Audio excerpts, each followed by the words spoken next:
Good evening, എല്ലാവർക്കും നമസ്കാരം. PCTയുടെ ഭാഗമായിട്ട് സ്റ്റേറ്റ് കണ്ടക്ട് ചെയ്യുന്ന സൈക്കോളജി അവറിൻ്റെ 38ാമത്തെ സെഷനാണിന്ന്. Coffee talk with PCTA. ഇന്നത്തെ വിഷയം ദ ഇൻവിസിബിൾ ഗെയിം. നമുക്ക് നോക്കാം എന്താണ് ഈ ഇൻവിസിബിൾ ഗെയിം എന്ന്. ഇന്ന് നമുക്ക് വേണ്ടി ക്ലാസ് എടുക്കുന്നത് ഹസീന ബുർഹാനാണ്. കോട്ടയം ജില്ലാ ജനറൽ സെക്രട്ടറിയാണ്. അതോടൊപ്പം തന്നെ MES കോളേജ് എരുമേലി സൈക്കോളജി വിഭാഗത്തിൻ്റെ HOD ആണ്. DCPU ഇടുക്കിയുമായി ബന്ധപ്പെട്ട് എംപാനൽ DRC എക്സ്പേർട്ടാണ്. അതുപോലെ മൈൻഡ് ഹെവൻ അക്കാഡമിയുടെ ഫൗണ്ടറാണ്. ധാരാളം അവാർഡുകൾ വിൻ ചെയ്തിട്ടുണ്ട്. പ്രത്യേകിച്ച് ഭാരത് സേവ് നാഷണൽ അവാർഡ് വിന്നറാണ്. NSDCസിലെ ബെസ്റ്റ് മെൻറ്റർ അവാർഡ് ലഭിച്ചിട്ടുണ്ട്. ഇതിനേക്കാളൊക്കെ ഉപരി നല്ലൊരു ട്രെയിനറാണ്, നല്ലൊരു കൗൺസിലറാണ്. അങ്ങനെ തീർച്ചയായിട്ടും PCTയുടെ വലിയൊരു അസറ്റാണ് ഹസീന. സോ ഇന്നത്തെ പ്രോഗ്രാമിലേക്ക് നിങ്ങളെല്ലാവരെയും ഞാൻ സ്വാഗതം ചെയ്യുകയാണ്. ഇന്ന് പ്രത്യേകിച്ച് നമ്മുടെ state president Manohar Lal sir എത്തിയിട്ടുണ്ട്. അതുപോലെ state treasurer Abdul Latheef sir എത്തിയിട്ടുണ്ട്. എറണാകുളം ജില്ലാ പ്രസിഡന്റ് ജോൺ ബേബി സാറുണ്ട്. അതുപോലെ തന്നെ റോയ് സാർ, ലഹനാൻ സാർ, അതുപോലെ പ്രിയപ്പെട്ടവരെല്ലാവരും, പൽസമ്മ, എല്ലാവരെയും ഒരു വാക്കിൽ ഞാൻ സ്വാഗതം ചെയ്യുന്നു. അതോടൊപ്പം ഇന്നത്തെ മനോഹരമായ വിഷയത്തിലേക്ക് നമ്മളെ എത്തിക്കുവാൻ വേണ്ടി നമ്മുടെ ട്രെയിനർ ഹസീന ബുർഹാനെയും കൂടെ ഞാൻ ഇതിലേക്ക് സ്വാഗതം ചെയ്യുന്നു. Haseena, you are welcome. Thank you sir for your beautiful introduction. നമ്മുടെ PCTയുടെ കോഫി ടോക്ക് വിത്ത് PCTA എന്ന ഈ ട്രെയിനിങ് സീരീസിൽ ഒരു സെഷൻ എടുക്കാൻ അവസരം ലഭിച്ചതിൽ വളരെയധികം സന്തോഷമുണ്ട്. ഇങ്ങനെ ഒരു പ്രോഗ്രാം കണ്ടക്ട് ചെയ്യുന്ന നമ്മുടെ സ്റ്റേറ്റ്, അതുപോലെ തന്നെ സാബു സാർ, ഇതിന്റെ പ്രോഗ്രാം ഡയറക്ടറായ സാബു സാറിനും പ്രത്യേകം നന്ദി അർപ്പിച്ചുകൊണ്ട് നമുക്ക് ഇന്നത്തെ ടോപ്പിക്കിലേക്ക് കിടക്കാം. The invisible game. അപ്പൊ നമ്മളെല്ലാവരും, ഒരുവിധം ആളുകളെല്ലാം സൈക്കോളജിസ്റ്റുകൾ ആയതുകൊണ്ട് തന്നെ എല്ലാവർക്കും ഈ ഒരു ടോപ്പിക്ക് സുപരിചിതമായിരിക്കും എന്ന് ഞാൻ പ്രതീക്ഷിക്കുന്നു. അപ്പൊ നമുക്കിതൊരു ഡിസ്കഷൻ മോഡിലേക്ക് കൊണ്ടുപോകാം. സാധാരണഗതിയിൽ നമുക്ക് എല്ലാവർക്കും എപ്പോഴും കുട മറന്നു വെക്കുന്ന ഒരു ഫ്രണ്ട്, അല്ലെങ്കിൽ എന്നും ക്ലാസ്സിൽ പേന കൊണ്ടുവരാത്ത ഒരു ഫ്രണ്ട്, അല്ലെ? അല്ലെങ്കിൽ മീറ്റിങ്ങുകളിൽ സ്ഥിരം വൈകി എത്തുന്ന, ഫോണിൽ എപ്പോഴും ചാർജ് ഇല്ലാത്ത ഒരു ഫ്രണ്ടൊക്കെ നമുക്ക് എല്ലാവർക്കും ഉണ്ടായിരിക്കും. അങ്ങനെയുള്ള ഫ്രണ്ടിനെ പരിചയപ്പെട്ടവർ, അല്ലെങ്കിൽ ആ ഒരു ഫ്രണ്ട് സ്ഥിരമായിട്ട് ബുദ്ധിമുട്ടുണ്ടാക്കിയവർ ആരെങ്കിലും ഒക്കെ ഇവിടെ ഉണ്ടോ? ഈ പറഞ്ഞ രീതിയിൽ അല്ലാതെയും ആകാം കേട്ടോ. സ്ഥിരമായി എന്തെങ്കിലും ഒരു കാര്യം, മറവിയോ, കണ്ണാടി മറന്നുപോകും, താക്കോല് മറന്നുപോകും. അതാണ് സ്ഥിരമാണിത്. സ്ഥിരമായി എപ്പോഴും നമുക്ക് വല്ലപ്പോഴും ഒക്കെ നമുക്ക് എല്ലാവർക്കും സംഭവിക്കാം. സത്യത്തിൽ ഞാൻ സ്കൂളുകളിലൊക്കെ പഠിച്ചിരുന്ന കാലഘട്ടങ്ങളിൽ ഞാൻ എപ്പോഴും ഓർക്കാറുണ്ട്, എനിക്കൊരു മറവി പോലും ഉണ്ടാവില്ല. അപ്പൊ ഞാൻ എപ്പോഴും ഓർക്കും, മറവി മീൻസ് നമ്മളോട് ടീച്ചർ പഠിക്കാൻ പറഞ്ഞ ഒരു ടോപ്പിക്ക്, അല്ലെങ്കിൽ എഴുതാൻ പറഞ്ഞൊരു കാര്യം, അല്ലെങ്കിൽ പുസ്തകം മറക്കുക. ഈ പരിപാടികളൊക്കെ സ്ഥിരമായി ആവർത്തിക്കുന്ന പല കുട്ടികളെയും ഞാൻ കാണാറുണ്ട്. അപ്പൊ ഞാൻ എപ്പോഴും ഓർക്കും, ഇവർക്കൊക്കെ ഇങ്ങനെ സംഭവിക്കുന്നു, ഞാൻ എന്തേ മറക്കാത്തത്? ഇങ്ങനെ ഒരു ചിന്ത പലപ്പോഴും എൻ്റെ മനസ്സിലൂടെ കടന്നു പോയിട്ടുണ്ട് പഠന കാലഘട്ടത്തിൽ. പക്ഷെ ഇപ്പോൾ എനിക്കും മറവി വളരെ കൂടുതലാണ്. അപ്പൊ ഇപ്പം എൻ്റെ മക്കള് വല്ലപ്പോഴും ഒക്കെ പുസ്തകങ്ങളൊക്കെ മറക്കുമ്പോ, അല്ലെങ്കിൽ കാണാതെയൊക്കെ പോകുമ്പോ, അത് ഒരിക്കലൊക്കെ ഉണ്ടാവാറുള്ളൂ, സ്ഥിരമല്ല. പക്ഷെ ഒരു തവണയൊക്കെ അങ്ങനെ സംഭവിക്കുമ്പോ ഞാൻ ഓർക്കാറുണ്ട്, ഇപ്പോ എൻ്റെ മക്കൾക്ക് സൗകര്യം കൂടുതലാണ്. അന്ന് എനിക്ക് അത്രയും സൗകര്യം ഉണ്ടായിരുന്നില്ല. എൻ്റെ പുസ്തകങ്ങളെല്ലാം നമ്മൾ ഒരു ഷെൽഫിൽ അല്ലെങ്കിൽ ഒരു ഏരിയയിൽ തന്നെ വെച്ച് അതിൽ നിന്ന് നമ്മൾ തിരഞ്ഞെടുത്ത് വേറെ നമുക്ക് അങ്ങോട്ടും ഇങ്ങോട്ടും മാറ്റി വെക്കാനൊന്നും സ്പേസ് ഇല്ല. പണ്ട് നമ്മൾ കൂട്ടുകുടുംബത്തിലൊക്കെ ജീവിച്ചിരുന്ന കാലത്ത് ഒട്ടുമില്ലാത്ത അവസ്ഥയാണ്. അപ്പൊ നമുക്ക് മറക്കാനുള്ള അവസരം അവിടെ ഇല്ല. പക്ഷെ എൻ്റെ കുഞ്ഞുങ്ങള് ഇപ്പം സ്പേസ് ഉള്ളത് കൊണ്ടായിരിക്കാം ഒരു പക്ഷെ ഒരാളുടെ പുസ്തകം മറ്റേയാളുടെ ബാഗിലൊക്കെയാണ് പലപ്പോഴും കണ്ടു കിട്ടാറ്. അപ്പൊ അങ്ങനെ ഞാൻ ചിന്തിക്കാറുണ്ട്. എന്നാൽ അതല്ലാത്ത, ഇപ്പോഴും സ്ഥിരമായി ഇതുപോലെ മറവികളുള്ള പല ഫ്രണ്ട്സും അല്ലെങ്കിൽ പല കുട്ടികളെയും നമ്മൾ കാണാറുണ്ട്. നിങ്ങളുടെ ഒക്കെ ജീവിതങ്ങളിൽ ഇത് പതിവായിരിക്കും എന്ന് തന്നെ ഞാൻ പ്രതീക്ഷിക്കുന്നു. ഇതിന് പിന്നിൽ മനഃശാസ്ത്രപരമായി എന്തെങ്കിലും ഉണ്ടോ? എന്താണ് നിങ്ങളുടെ അഭിപ്രായം? അതവര് മറക്കുന്നതാണോ? അതോ മനഃശാസ്ത്രപരമായി എന്തെങ്കിലും ഉണ്ടോ? ആരുമില്ലേ? ആർക്കും അഭിപ്രായമില്ലേ? മാം, എനിക്ക് തോന്നുന്നത് എത്രത്തോളം ശരിയെന്ന് എനിക്ക് അറിഞ്ഞൂടാ. നമ്മള് പലപ്പോഴും ഒരു കാര്യം കൃത്യമായി ചെയ്യണം എന്ന് മനസ്സിൽ ഉറപ്പിച്ച് പിടിച്ചുകൊണ്ട് പോയാൽ അതൊരിക്കലും മറക്കില്ല. അല്ല, എനിക്ക് സാധാരണ പറ്റുന്ന ഒരു കാര്യം, രണ്ടുപേരോട് ഒരേ സമയം നാളെ വരാന്ന് പറയും. ആദ്യം പറഞ്ഞ ആളെ കാര്യം മറന്നിട്ട് രണ്ടാമത്തെ ആള് വൈകുന്നേരം ഞാൻ വന്നേക്കാം എന്ന് പറയും. ഇവിടെ സംഭവിക്കുന്നത് ആദ്യത്തെ ആള് വായിൽ കൊള്ളാത്ത തെറി എന്റെ ചെവി കേൾക്കുക എന്നുള്ളതാണ്. അപ്പൊ അതെന്തെന്ന് പലപ്പോഴും ആലോചിച്ചപ്പോ എനിക്കൊരു ഉത്തരം കിട്ടി. ആദ്യത്തെ ആള് ഞാൻ കൃത്യമായി ഉറപ്പിച്ച് അവിടെ നിർത്തിയിട്ടില്ല. ഞാൻ വരാട്ടോ. അതായത് ഒരു പാസീവ് ആയിട്ടുള്ള കാര്യം വരുമ്പോഴാണ് സാധാരണ ഇങ്ങനെ വരുന്നു എന്നാണ് എന്റെ തോന്നൽ. മാം, താങ്ക് യു ലഹനാൻ സാർ. സാറിന്റെ ഒരു കൺസെപ്റ്റ് അനുസരിച്ച് എനിക്ക് തോന്നിയത് പ്രയോറിറ്റി ആണ് അതിന്റെ ബേസ് എന്നാണ് സാർ ഉദ്ദേശിച്ചത്, അല്ലെ? നമ്മൾ എത്രമാത്രം ഒരു കാര്യത്തിന് ഇമ്പോർട്ടൻസ് കൊടുക്കുന്നു എന്നുള്ളതാണ് ഈ ഗെയിമുകൾക്കുള്ള പ്രധാന കാരണം. അപ്പം ഇതിന് പിന്നിൽ എന്തെങ്കിലും മനഃശാസ്ത്രപരമായ കാര്യങ്ങളുണ്ടോ എന്ന് ചെക്ക് ചെയ്യാനാണ് നമ്മൾ ഇന്ന് ഈ ഒരു ടോപ്പിക്കുമായി ഞാൻ നിങ്ങളുടെ മുന്നിലേക്ക് വന്നിരിക്കുന്നത്. അപ്പം നമ്മുടെ ഇൻവിസിബിൾ ഗെയിം അല്ലെങ്കിൽ സൈക്കോളജിക്കൽ ഗെയിംസ് എന്ന ഈ ഒരു ആശയം തന്നെ നമുക്ക് മുന്നിലേക്ക് അവതരിപ്പിച്ചത് ട്രാൻസാക്ഷണൽ അനാലിസിസ് എന്ന ഒരു സൈക്കോളജിക്കൽ തിയറിയാണ്. ട്രാൻസാക്ഷണൽ അനാലിസിസ് അല്ലെങ്കിൽ ബന്ധങ്ങളുടെ മനഃശാസ്ത്രം, ഇതിലൊക്കെ ഏറ്റവും സ്വാധീനമുള്ള ആശയങ്ങളിൽ ഒന്നാണ് സൈക്കോളജിക്കൽ ഗെയിംസ് എന്നത്. ഈ ആശയം ലോകത്തിന് വളരെ വ്യക്തമായ രീതിയിൽ പരിചയപ്പെടുത്തിയത് കനേഡിയൻ അമേരിക്കൻ സൈക്യാട്രിസ്റ്റായ ഡോക്ടർ എറിക് ബേൺ ആണ്. ഡോക്ടർ എറിക് ബേൺ ട്രാൻസാക്ഷണൽ അനാലിസിസിന്റെ ഫൗണ്ടറും അതുപോലെ തന്നെ പാരന്റ്, അഡൾട്ട്, ചൈൽഡ് ഈഗോ സ്റ്റേറ്റുകളെ കുറിച്ച്, ലൈഫ് സ്ക്രിപ്റ്റുകളെ കുറിച്ച്, സൈക്കോളജിക്കൽ ഗെയിംസുകളെ കുറിച്ചൊക്കെ പുതിയ പുതിയ ആശയങ്ങൾ വികസിപ്പിച്ച വ്യക്തിയാണ് ഡോക്ടർ എറിക് ബേൺ. അദ്ദേഹം 1964 ഗെയിംസ് പീപ്പിൾ പ്ലേ എന്ന പുസ്തകം അവതരിപ്പിച്ചിരുന്നു. ലോക പ്രശസ്തമായ ബെസ്റ്റ് സെല്ലറാണ് ഗെയിംസ് പീപ്പിൾ പ്ലേ എന്ന അദ്ദേഹത്തിന്റെ ഈ പുസ്തകം. ഇത് ട്രാൻസാക്ഷണൽ അനാലിസിസിനെ തന്നെ ലോകമെമ്പാടും ജനപ്രിയമാക്കുന്നതിൽ നിർണായക പങ്ക് വഹിച്ചിട്ടുണ്ട്. അപ്പം നമ്മുടെ ഡോക്ടർ എറിക് ബേണിന്റെ ഈ ഒരു 1964 പ്രസിദ്ധീകരിച്ച games people play the psychology of human relationships എന്ന പുസ്തകത്തിൽ മനുഷ്യർ അവരുടെ ദൈനംദിന ആശയവിനിമയങ്ങളിൽ പലപ്പോഴും അറിഞ്ഞോ അറിയാതെയോ ആവർത്തിച്ച് കളിക്കുന്ന സൈക്കോളജിക്കൽ ഗെയിമുകൾ അതെങ്ങനെ നമ്മുടെ ബന്ധങ്ങളെയും നമ്മുടെ വികാരങ്ങളെയും സ്വാധീനിക്കുന്നു എന്ന് വളരെ ലളിതമായ ഭാഷയിൽ വിശദീകരിച്ചിട്ടുണ്ട്. ഇന്നും കൗൺസിലിംഗിലും സൈക്കോതെറാപ്പി, വിദ്യാഭ്യാസ മേഖല, നേതൃത്വ പരിശീലനം, വ്യക്തിത്വ വികസനം തുടങ്ങിയ മേഖലകളിലെല്ലാം ഇദ്ദേഹത്തിന്റെ ഈ ഗെയിംസ് പീപ്പിൾ പ്ലേ എന്ന പുസ്തകം ഒരു ക്ലാസിക് റെഫറൻസ് ആയി പരിഗണിക്കപ്പെടുന്നു.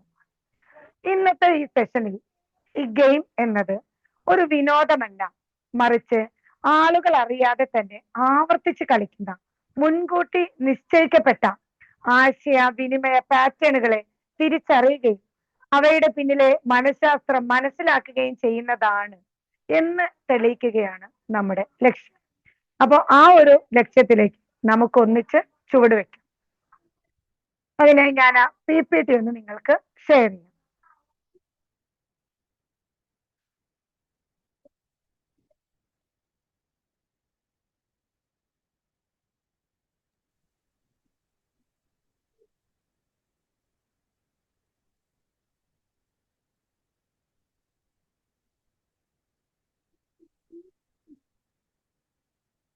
ഇതില് PPT ഷെയർ ചെയ്യാനുള്ള ഓപ്ഷൻ ഫയൽസ് ആണ് വരുന്നത്.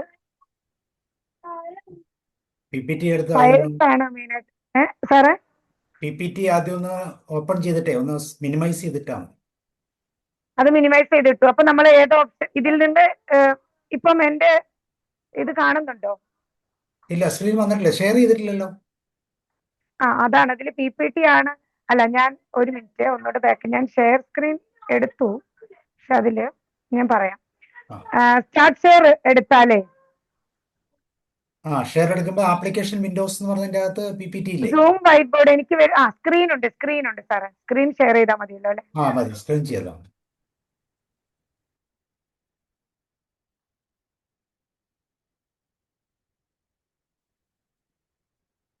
ഇപ്പൊ വന്നിട്ടുണ്ടല്ലോ അല്ലെ?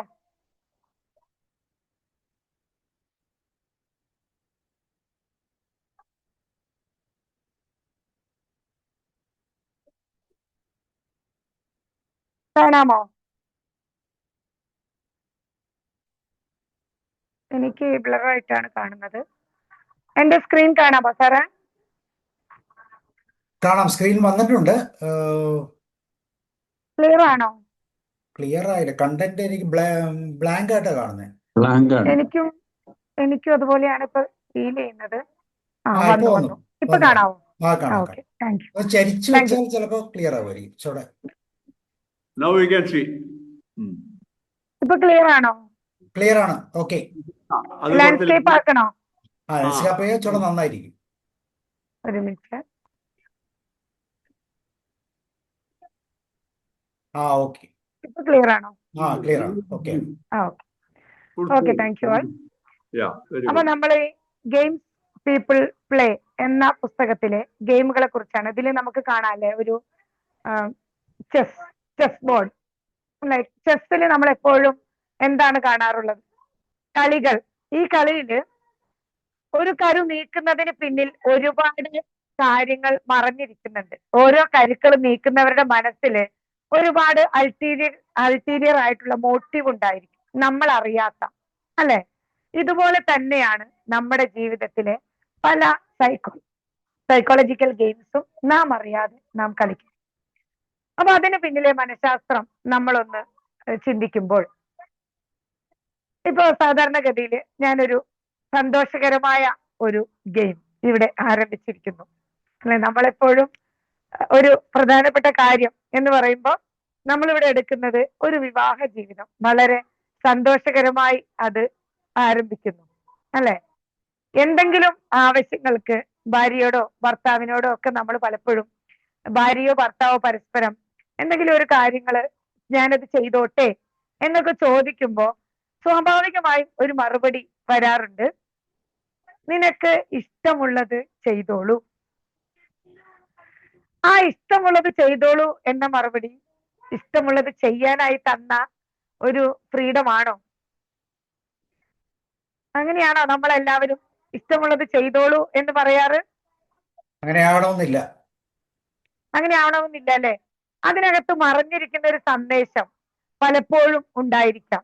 ഇഷ്ടമുള്ളത് ചെയ്തോളൂ എന്നാണ് പറയുന്നതെങ്കിലും അതിനകത്ത് പലപ്പോഴും ഒരു മറഞ്ഞിരിക്കുന്ന സന്ദേശം ഉണ്ടായിരിക്കും. അപ്പോ ഈ സുന്ദരമായ വിവാഹ ജീവിതം പലപ്പോഴും ഇതുപോലെയുള്ള പ്രശ്നങ്ങളിലേക്ക്, ഒരുപാട് പ്രശ്നങ്ങളിലേക്ക്, ഒരാൾക്ക് മാത്രമല്ല മറ്റ് ഉള്ളവർക്ക് രണ്ടുപേർക്കും പേ ഓഫുകളാണ്. അതായത് നെഗറ്റീവ് ആയിട്ടുള്ള ഇമ്പാക്റ്റ് ആണ് രണ്ടുപേരിലും ചിലപ്പോൾ ഇതൊക്കെ ഉണ്ടാക്കുന്നത്. പല ഗെയിമുകളുടെ കാരണവും ഇതൊക്കെ ഉണ്ടാകാനുള്ള സാധ്യതയുണ്ട്. അവരുടെ ജീവിതത്തിന്റെ ഓരോ ഘട്ടങ്ങളിലും പലതരത്തിലുള്ള ഗെയിമുകളിലൂടെ ജീവിത അവസാനത്തിലും പ്രശ്നങ്ങളും അതുപോലെ തന്നെ ബുദ്ധിമുട്ടുകളും എല്ലാമായി ചിലപ്പോൾ ഒരു ചെറിയ ഗെയിം ആയിരിക്കാം ജീവിതത്തെ ഇത്രമേൽ മോശമാക്കാൻ കാരണമായത്. നമ്മൾ എല്ലായ്പ്പോഴും പലപ്പോഴും നമ്മുടെ ഗെയിമിൽ നമ്മൾ ആവർത്തിക്കുന്ന ഒരു കാര്യമാണ് കിക്ക് മീ എന്നത്. ഞാനൊരു പരാജയമാണ്, എന്നെ കിക്ക് ചെയ്തോളൂ എന്ന രീതിയിലായിരിക്കാം പല ഗെയിമുകളിലും അവിടെ ഡിസ്കൗണ്ടിങ് ഉണ്ടാകുന്നു എന്നുള്ളതാണ്. അതായത് നാം നമ്മളെ തന്നെയോ അല്ലെങ്കിൽ മറ്റുള്ളവരെയോ വില കുറച്ച് കാണുന്നത് കൊണ്ടാണ് ഈ ഗെയിമുകളൊക്കെ ഉണ്ടാകുന്നത്. പല ആളുകളിലും ഒരേ തെറ്റുകൾ തന്നെ ആവർത്തിക്കപ്പെടുന്നു, ഒരേ പരാജയങ്ങൾ ആവർത്തിക്കപ്പെടുന്നു. നമ്മൾ ആഗ്രഹിക്കുന്നില്ലെങ്കിൽ പോലും നാം പലപ്പോഴും പല പ്രശ്നങ്ങളിലും ഒരേ അനുഭവത്തിലായിരിക്കും ചെന്നെത്തുന്നത്, ഒരേ നിരാശകളിൽ ചെന്നെത്തുന്നു. ചിലപ്പോൾ നാം പറയുന്ന വാക്കുകൾ നമ്മെ തന്നെ വിഷമത്തിലാക്കുന്ന അവസ്ഥയും ഉണ്ടായിരിക്കും. നിങ്ങൾ എപ്പോഴെങ്കിലും പറഞ്ഞിട്ടുണ്ടോ, എനിക്ക് നല്ല സുഹൃത്തുക്കളില്ല? ഒന്ന് നമ്മൾ മനസ്സിലൊന്ന് ചിന്തിച്ചു നോക്കിയാൽ മതി. എന്നെ ആരും വിളിക്കുന്നില്ല, എല്ലാവരും എന്നെ ചൂഷണം ചെയ്യുന്നു, എനിക്ക് മാത്രം ഭാഗ്യമില്ല എന്ന രീതിയിലൊക്കെ നാം പലപ്പോഴും ഒരു തവണയെങ്കിലും ചിലപ്പോഴൊക്കെ പറഞ്ഞിട്ടുണ്ടാകാം. ഈ ഒന്നോ രണ്ടോ തവണ പറയുന്നത് ഒരു പ്രശ്നമായി കാണേണ്ടതില്ല. കാരണം നമുക്ക് പലപ്പോഴും സത്യമായി സംഭവിച്ച കാര്യങ്ങളായിരിക്കും. എന്നാൽ സ്ഥിരമായി ഇതുപോലെ പറയുന്ന ആരെങ്കിലും നമ്മൾ എപ്പോഴും കൗൺസിലിങ്ങിനൊക്കെ വരുന്ന ക്ലയൻസിനെ ശ്രദ്ധിച്ചാൽ മതിയായിരിക്കും. അവരുടെ ശൈലിയിൽ എനിക്കില്ല എന്ന രീതിയിൽ, അല്ലെങ്കിൽ എനിക്ക് ലഭിക്കാറില്ല, എനിക്ക് മാത്രമില്ല എന്ന രീതിയിലുള്ള ശൈലി അവർ ഉപയോഗിക്കുന്നുണ്ടെങ്കിൽ ഒരു പക്ഷേ അവരുടെ ഗെയിംസിൽ നിന്നായിരിക്കാം ഇങ്ങനെയുള്ള പ്രശ്നങ്ങൾ വരുന്നത്. ചിലരുടെ പ്രണയ പരാജയങ്ങളെല്ലാം ഒരേ രീതിയിലാകുന്നു. ബിസിനസ് പരാജയങ്ങളെല്ലാം അല്ലെങ്കിൽ ബിസിനസ്സിലെ പങ്കാളിത്ത പ്രശ്നങ്ങളെല്ലാം ഒരേ രീതിയിലേക്ക് പോകുന്നു. ഒരേ സൈക്കോളജിക്കൽ പാറ്റേൺ ആവർത്തിക്കപ്പെടുന്നു. ഇതൊരു പക്ഷേ അവരുടെ ലൈഫ് സ്ക്രിപ്റ്റിനനുസരിച്ചായിരിക്കാം. നേരത്തെ ഉലഹന്നാൻ സാർ പറഞ്ഞത് എന്താ പറയാ, അവരുടെ പ്രയോറിറ്റി എന്നാണെങ്കിലും ഒരു പക്ഷേ അവരുടെ ജീവിതത്തിൽ അവർ രൂപീകരിച്ചിട്ടുള്ള അവരുടെ ലൈഫ് സ്ക്രിപ്റ്റ്, ചില അടിസ്ഥാന സ്വഭാവങ്ങൾ ഒക്കെ രൂപീകരിച്ച് വെക്കാറുണ്ട്. ഈ ഒരു ലൈഫ് സ്ക്രിപ്റ്റ്, നാം രൂപീകരിക്കുന്ന നമ്മുടെ സ്ക്രിപ്റ്റ് അനുസരിച്ചാണ് നമ്മുടെ ജീവിതം മുന്നോട്ട് പോകുന്നത്. അപ്പൊ ആ ഒരു സ്ക്രിപ്റ്റിനനുസരിച്ചായിരിക്കാം പലപ്പോഴും നമ്മുടെ പ്രശ്നങ്ങൾ ഉണ്ടാകുന്നത്. ഈ ഗെയിം, സൈക്കോളജിക്കൽ ഗെയിംസിന് ചില അടിസ്ഥാന സ്വഭാവങ്ങളുണ്ട്. അതിൽ ഒന്നാമത്തെ സ്വഭാവമാണ് ഡിസ്കൗണ്ടിങ് എന്നത്. എല്ലായ്പ്പോഴും ഗെയിംസിൽ ഒരു ഡിസ്കൗണ്ട് ഉണ്ടായിരിക്കും. അതായത് ഞാൻ എന്നെ തന്നെയോ അല്ലെങ്കിൽ മറ്റുള്ളവരെയോ താഴ്ത്തി കാണിക്കുന്നു, വില കുറച്ച് കാണിക്കുന്നു. അതുപോലെ തന്നെ ഈ ഡിസ്കൗണ്ട്സ് എല്ലാം തന്നെ എല്ലായ്പ്പോഴും സൈക്കോളജിക്കൽ ലെവലിലായിരിക്കും, മനസ്സിൽ വെച്ചുകൊണ്ടുള്ള സംസാരങ്ങളായിരിക്കും. അതായത് നമ്മൾ ഓപ്പണിംഗ് സ്റ്റേജിൽ ഒരു ഒരു സംസാരം തുടങ്ങുമ്പോൾ, രണ്ടുപേർ തമ്മിലുള്ള ഒരു സംഭാഷണം സ്റ്റാർട്ട് ചെയ്യുമ്പോൾ രണ്ടുപേർക്കും പോസിറ്റീവ് സ്ട്രോക്ക് ചിലപ്പോൾ ഉണ്ടായിരിക്കും.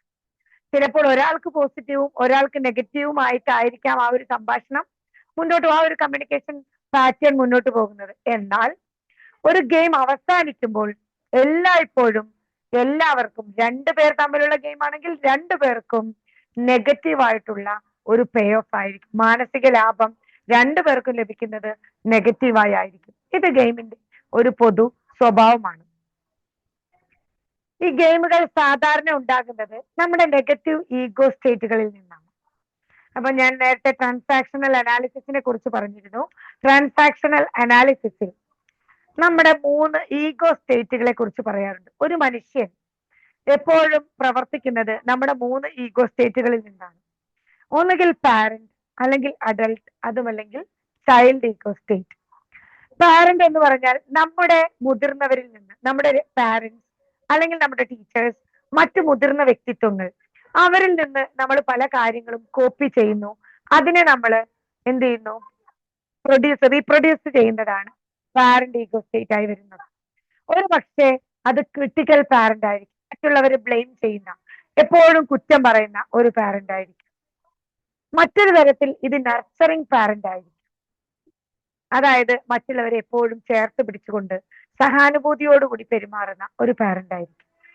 എന്നാൽ ഗെയിം, പാരന്റ് ഈഗോ സ്റ്റേറ്റിൽ നിന്ന് വരുന്ന ഗെയിം എന്ന് പറയുന്നത് എപ്പോഴും നെഗറ്റീവ് കൺട്രോളിങ് പാരന്റ് ആയിരിക്കും.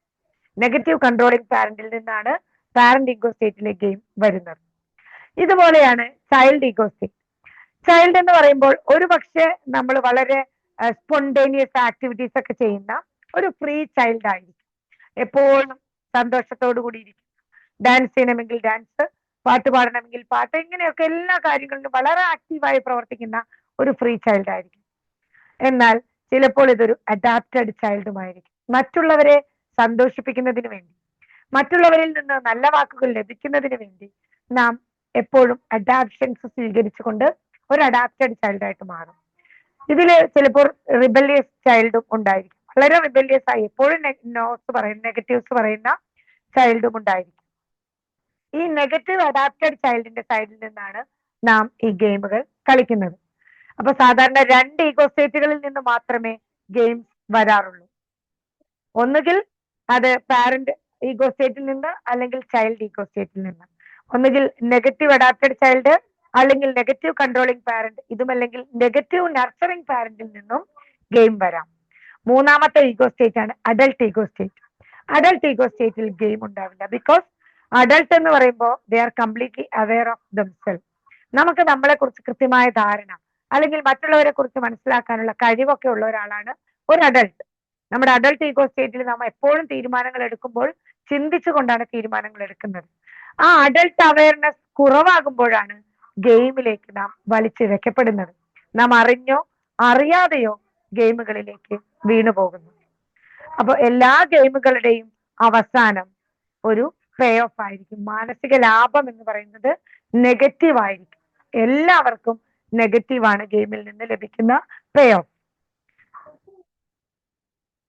അപ്പം ഗെയിം എപ്പോഴും അൾട്ടീരിയർ മോട്ടീവ് ഉള്ളതായിരിക്കാം. അതായത് ഉള്ളിൽ ഒരു കാര്യം മറച്ചു വെച്ചുകൊണ്ടുള്ള സംസാര രീതിയാണ് ഗെയിമിൽ വരാറ്. ബ്ലെയിമിംഗ് ഉണ്ടായിരിക്കും. നമ്മളെയോ മറ്റുള്ളവരെയോ ബ്ലെയിം ചെയ്യുന്നുണ്ടാവും. കൺഫ്യൂഷൻ ഗെയിമിൽ സ്വാഭാവികമായി ഉണ്ടാകും. മിസ്അണ്ടർസ്റ്റാൻഡിങ് ഉണ്ടായിരിക്കും. അതുപോലെ തന്നെ അഡൾട്ട് അവയർനെസ് ഉണ്ടായിരിക്കില്ല. ഔട്ട്സൈഡ് ഓഫ് അഡൾട്ട് അവയർനെസ് ആണ് നാം കളിക്കുന്ന എല്ലാ ഗെയിമുകളിലും ഉണ്ടായിരിക്കും.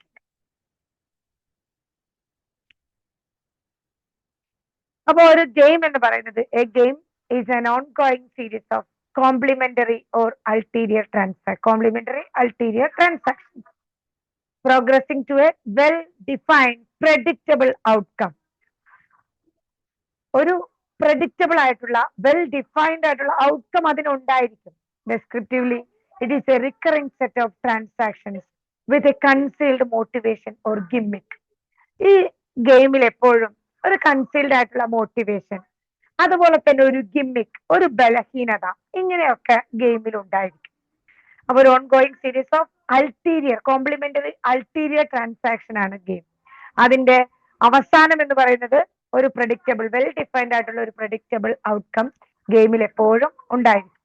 ഡോക്ടർ എറിക് ബേൺ പറഞ്ഞിട്ടുള്ള ഡെഫിനിഷൻ ആണിത്. Game is a series of ulterior transaction with a gimmick. Gimmick എന്ന് പറയുന്നത് ബലഹീനത, leading to usually well concealed but well defined payoff. Well concealed ആയിട്ടുള്ളതും എന്നാൽ കൃത്യമായി പ്രവചിക്കാൻ കഴിയുന്നതുമായ ഒരു പേ ഓഫ് എല്ലാ ഗെയിമിലും ഉണ്ടായിരിക്കും. വളരെ വ്യക്തമായി ഡോക്ടർ എറിക് ബേൺ ഈ ഗെയിംസ് പീപ്പിൾ പ്ലേ എന്ന പുസ്തകത്തിൽ ഗെയിമുകളെ കുറിച്ച്, പലതരത്തിൽ ഗെയിമുകളെ കുറിച്ച് പറയുന്നുണ്ട്. അപ്പൊ എല്ലാവർക്കും ആ പുസ്തകം ഒന്ന് വായിച്ച് നോക്കാവുന്നതാണ്. ഗെയിമിന്റെ ഒരു ജനറൽ ഫോർമുലയാണ് ഫോർമുല ജി എന്നറിയപ്പെടുന്നത്. Formula game. ഗെയിമിലുള്ള കൃത്യമായ കാര്യങ്ങൾ. ഒരു സ്വിച്ച് ഉണ്ടായിരിക്കും. ഒരു സ്വിച്ച് എന്ന് പറയുന്നത് എന്തെങ്കിലുമൊക്കെ ഒരു കാരണം. ഇപ്പൊ നമ്മുടെ ഒരു ഫ്രണ്ട് ഇങ്ങനെ ഭയങ്കരമായി സങ്കടപ്പെട്ടിരിക്കുന്നു. അത് കാണുമ്പോൾ അതൊരു സ്വിച്ചാണ്. അവൻ നമുക്ക് തരുന്ന ഒരു സ്വിച്ചാണ്. ഇതിലൂടെ ഞാനൊരു ബലഹീനതയുള്ള ഒരാളാണെങ്കിൽ, ബലഹീനത എന്ന് പറയുന്നത് ഗിമ്മിക്. എനിക്ക് ഗിമ്മിക് ഉണ്ടെങ്കിൽ ആ ഗിമ്മിക്കിന്റെ നെക്സ്റ്റ് എനിക്കൊരു റെസ്പോൺസ് ഉണ്ടാകും. എന്റെ ബലഹീനതയാണ് ഗിമ്മിക് എന്ന് പറയുന്നത്. എന്റെ ആ ബലഹീനതയുടെ ഭാഗമായി ഞാൻ ചിന്തിക്കുകയാണ്, ഞാൻ എന്റെ ഫ്രണ്ടിനെ സഹായിക്കണം. ഇതെന്റെ ബലഹീനതയാണ്. ഇതിന്റെ ഭാഗമായി എന്നിൽ നിന്നൊരു റെസ്പോൺസ് ഉണ്ടാകും. ആ റെസ്പോൺസ് ആണ് ഞാൻ അവന്റെ അടുത്തേക്ക് ചെല്ലുന്നു, അവന്റെ പ്രശ്നങ്ങളെ കുറിച്ച് ചോദിക്കുന്നു, ഇങ്ങനെയൊക്കെ. അപ്പൊ ആ ബലഹീനതയും അതുപോലെ റെസ്പോൺസും എല്ലാം കൂടി ചേരുന്നതാണ് ഈ ഒരു ക്രോസപ്പ്. അപ്പൊ സ്വിച്ച് അല്ല, ആദ്യം ഒരു കോൺ ഉണ്ടാകും. ഒരു കോൺ എന്ന് പറയുന്നതാണ് ആ ഫ്രണ്ട് അവിടെ ഇരിക്കുന്നത്. ഞാൻ സ്വിച്ച് കണ്ടപ്പോൾ പെട്ടെന്ന് അത് പറഞ്ഞതാണ്. ഈ റെസ്പോൺസിന് ശേഷം ഉണ്ടാകുന്നതാണ് സ്വിച്ച്. ഒരു ക്രോസപ്പ് ഉണ്ടാകുന്നു. അതായത് നെക്സ്റ്റ് ഞാൻ അടുത്ത ഫോർമുല കാണിക്കുമ്പോൾ നിങ്ങൾക്കത് വളരെ വ്യക്തമാകും. ഈ ഒരു ജനറൽ ഫോർമുല നോക്കി വെക്കുക. ഇതാണ് കറക്റ്റ് ആ ഫോർമുലയെ നമുക്ക് വിശദീകരിക്കാൻ പറ്റുന്നത്. അതായത് ഒരു കോൺ അവിടെ ഉണ്ടാവും. അതായത് ഒരു കെണി എന്നാണ് അവിടെ പറയുന്നത്. ഒരു കെണി കൊണ്ടാണ് ഒരു ഗെയിം തുടങ്ങുന്നയാൾ അവിടെ ഇരിക്കുന്നത്. എല്ലാവരും എന്റെ കൂടെ ഉണ്ടല്ലോ അല്ലേ? കേസ് ചെയ്യാൻ പറ്റുന്നുണ്ട് എന്ന പ്രതീക്ഷയിൽ ഞാനിങ്ങനെ തുടർന്നു പോകുന്നു. സോ ഒരു കെണി ഉണ്ടായിരിക്കും. ഒരു ഗെയിമിൽ എല്ലായ്പ്പോഴും ഒരു കെണി ഉണ്ടായിരിക്കും. അതാണ് നമ്മൾ ഒരു കോൺ എന്ന് പറയുന്നത്. അപ്പൊ എന്റെ ഫ്രണ്ട് അവിടെ വളരെയധികം സങ്കടപ്പെട്ടിരിക്കുന്നു. ഇതുമല്ലെങ്കിൽ നമുക്ക് വളരെ സുപരിചിതമായ ഒരു അവസ്ഥയാണ്. ഇപ്പൊ രാത്രിയൊക്കെ എന്റെ വീട്ടിൽ എന്തും അരങ്ങേറുന്ന ഒരു ഗെയിമാണ്. അല്ലെങ്കിൽ രാവിലെ നമ്മുടെ വീടുകളിൽ അരങ്ങേറും, രാത്രി ഇപ്പൊ ഒരുപാട് പാത്രങ്ങൾ കഴുകാനുണ്ട്. അപ്പൊ ഞാനിത് കഴുകിക്കൊണ്ടിരിക്കുന്നതിന്റെ ഇടയിൽ ഈ പാത്രങ്ങൾ അങ്ങോട്ട് വെക്കുന്നു ഇങ്ങോട്ട് വെക്കുന്നു, ഭയങ്കരമായ സൗണ്ട്. അല്ലെങ്കിൽ രാവിലെ ഞാൻ മാത്രം വീട്ടിൽ എണീറ്റിട്ടുള്ളൂ, അപ്പൊ ഞാൻ ചായ ഉണ്ടാക്കുന്ന സമയത്ത് എനിക്ക് ഞാൻ എന്താണ് ആ ഒരു കെണി, ഞാൻ ഉണ്ടാക്കുന്ന കെണിയാണ്, പാത്രങ്ങൾ ഒച്ചയ്ക്ക് അടിക്കുന്നു, അതുപോലെ ഗ്യാസൊക്കെ നല്ല ഒച്ചയ്ക്ക് ഓൺ ചെയ്യുന്നു, അവിടെ ഒച്ചയുണ്ടാക്കുന്നു, ഇവിടെ ഒച്ചയുണ്ടാക്കുന്നു, എല്ലായിടത്തും പോയി ലൈറ്റ് ഇടുന്നു. ഇങ്ങനെയുള്ള പല കാര്യങ്ങളും, അതൊക്കെ ഒരു കെണിയാണ്, മറ്റുള്ളവരെ ആകർഷിക്കാനുള്ള ഒരു കെണി. അപ്പൊ ഇതിൽ പെടാതിരിക്കുകയാണ് നമ്മളെ പോലെ അഡൽട്ട് അവയർനെസ് ഉള്ളവർ ചെയ്യേണ്ടത്. പക്ഷെ നമ്മളിൽ എപ്പോഴും ഒരു ബലഹീനത ഉണ്ടാവും, ഒരു ഗിമ്മിക്ക് അല്ലെ. ആ ബലഹീനത കൊണ്ട് നമ്മൾ എന്ത് ചെയ്യുന്നു? ഇപ്പം നമ്മൾ എന്ന് പറയുന്നത്, എന്റെ ഭർത്താവിനെ എടുത്ത് നോക്കുകയാണെങ്കിൽ പുള്ളി വിചാരിക്കും, പാവം എന്റെ ഭാര്യ, ഞാൻ അവളെ സഹായിക്കേണ്ട ആളാണ് എന്ന് കരുതി എന്റെ ഭർത്താവ് എന്നെ സഹായിക്കാനായി വരുന്നു. അപ്പൊ എന്റെ ഭർത്താവ് എന്റെ പാത്രമൊക്കെ കഴുകാൻ, രാത്രിയിലാണെങ്കിൽ പാത്രമൊക്കെ കഴുകാൻ സഹായിക്കുന്നു.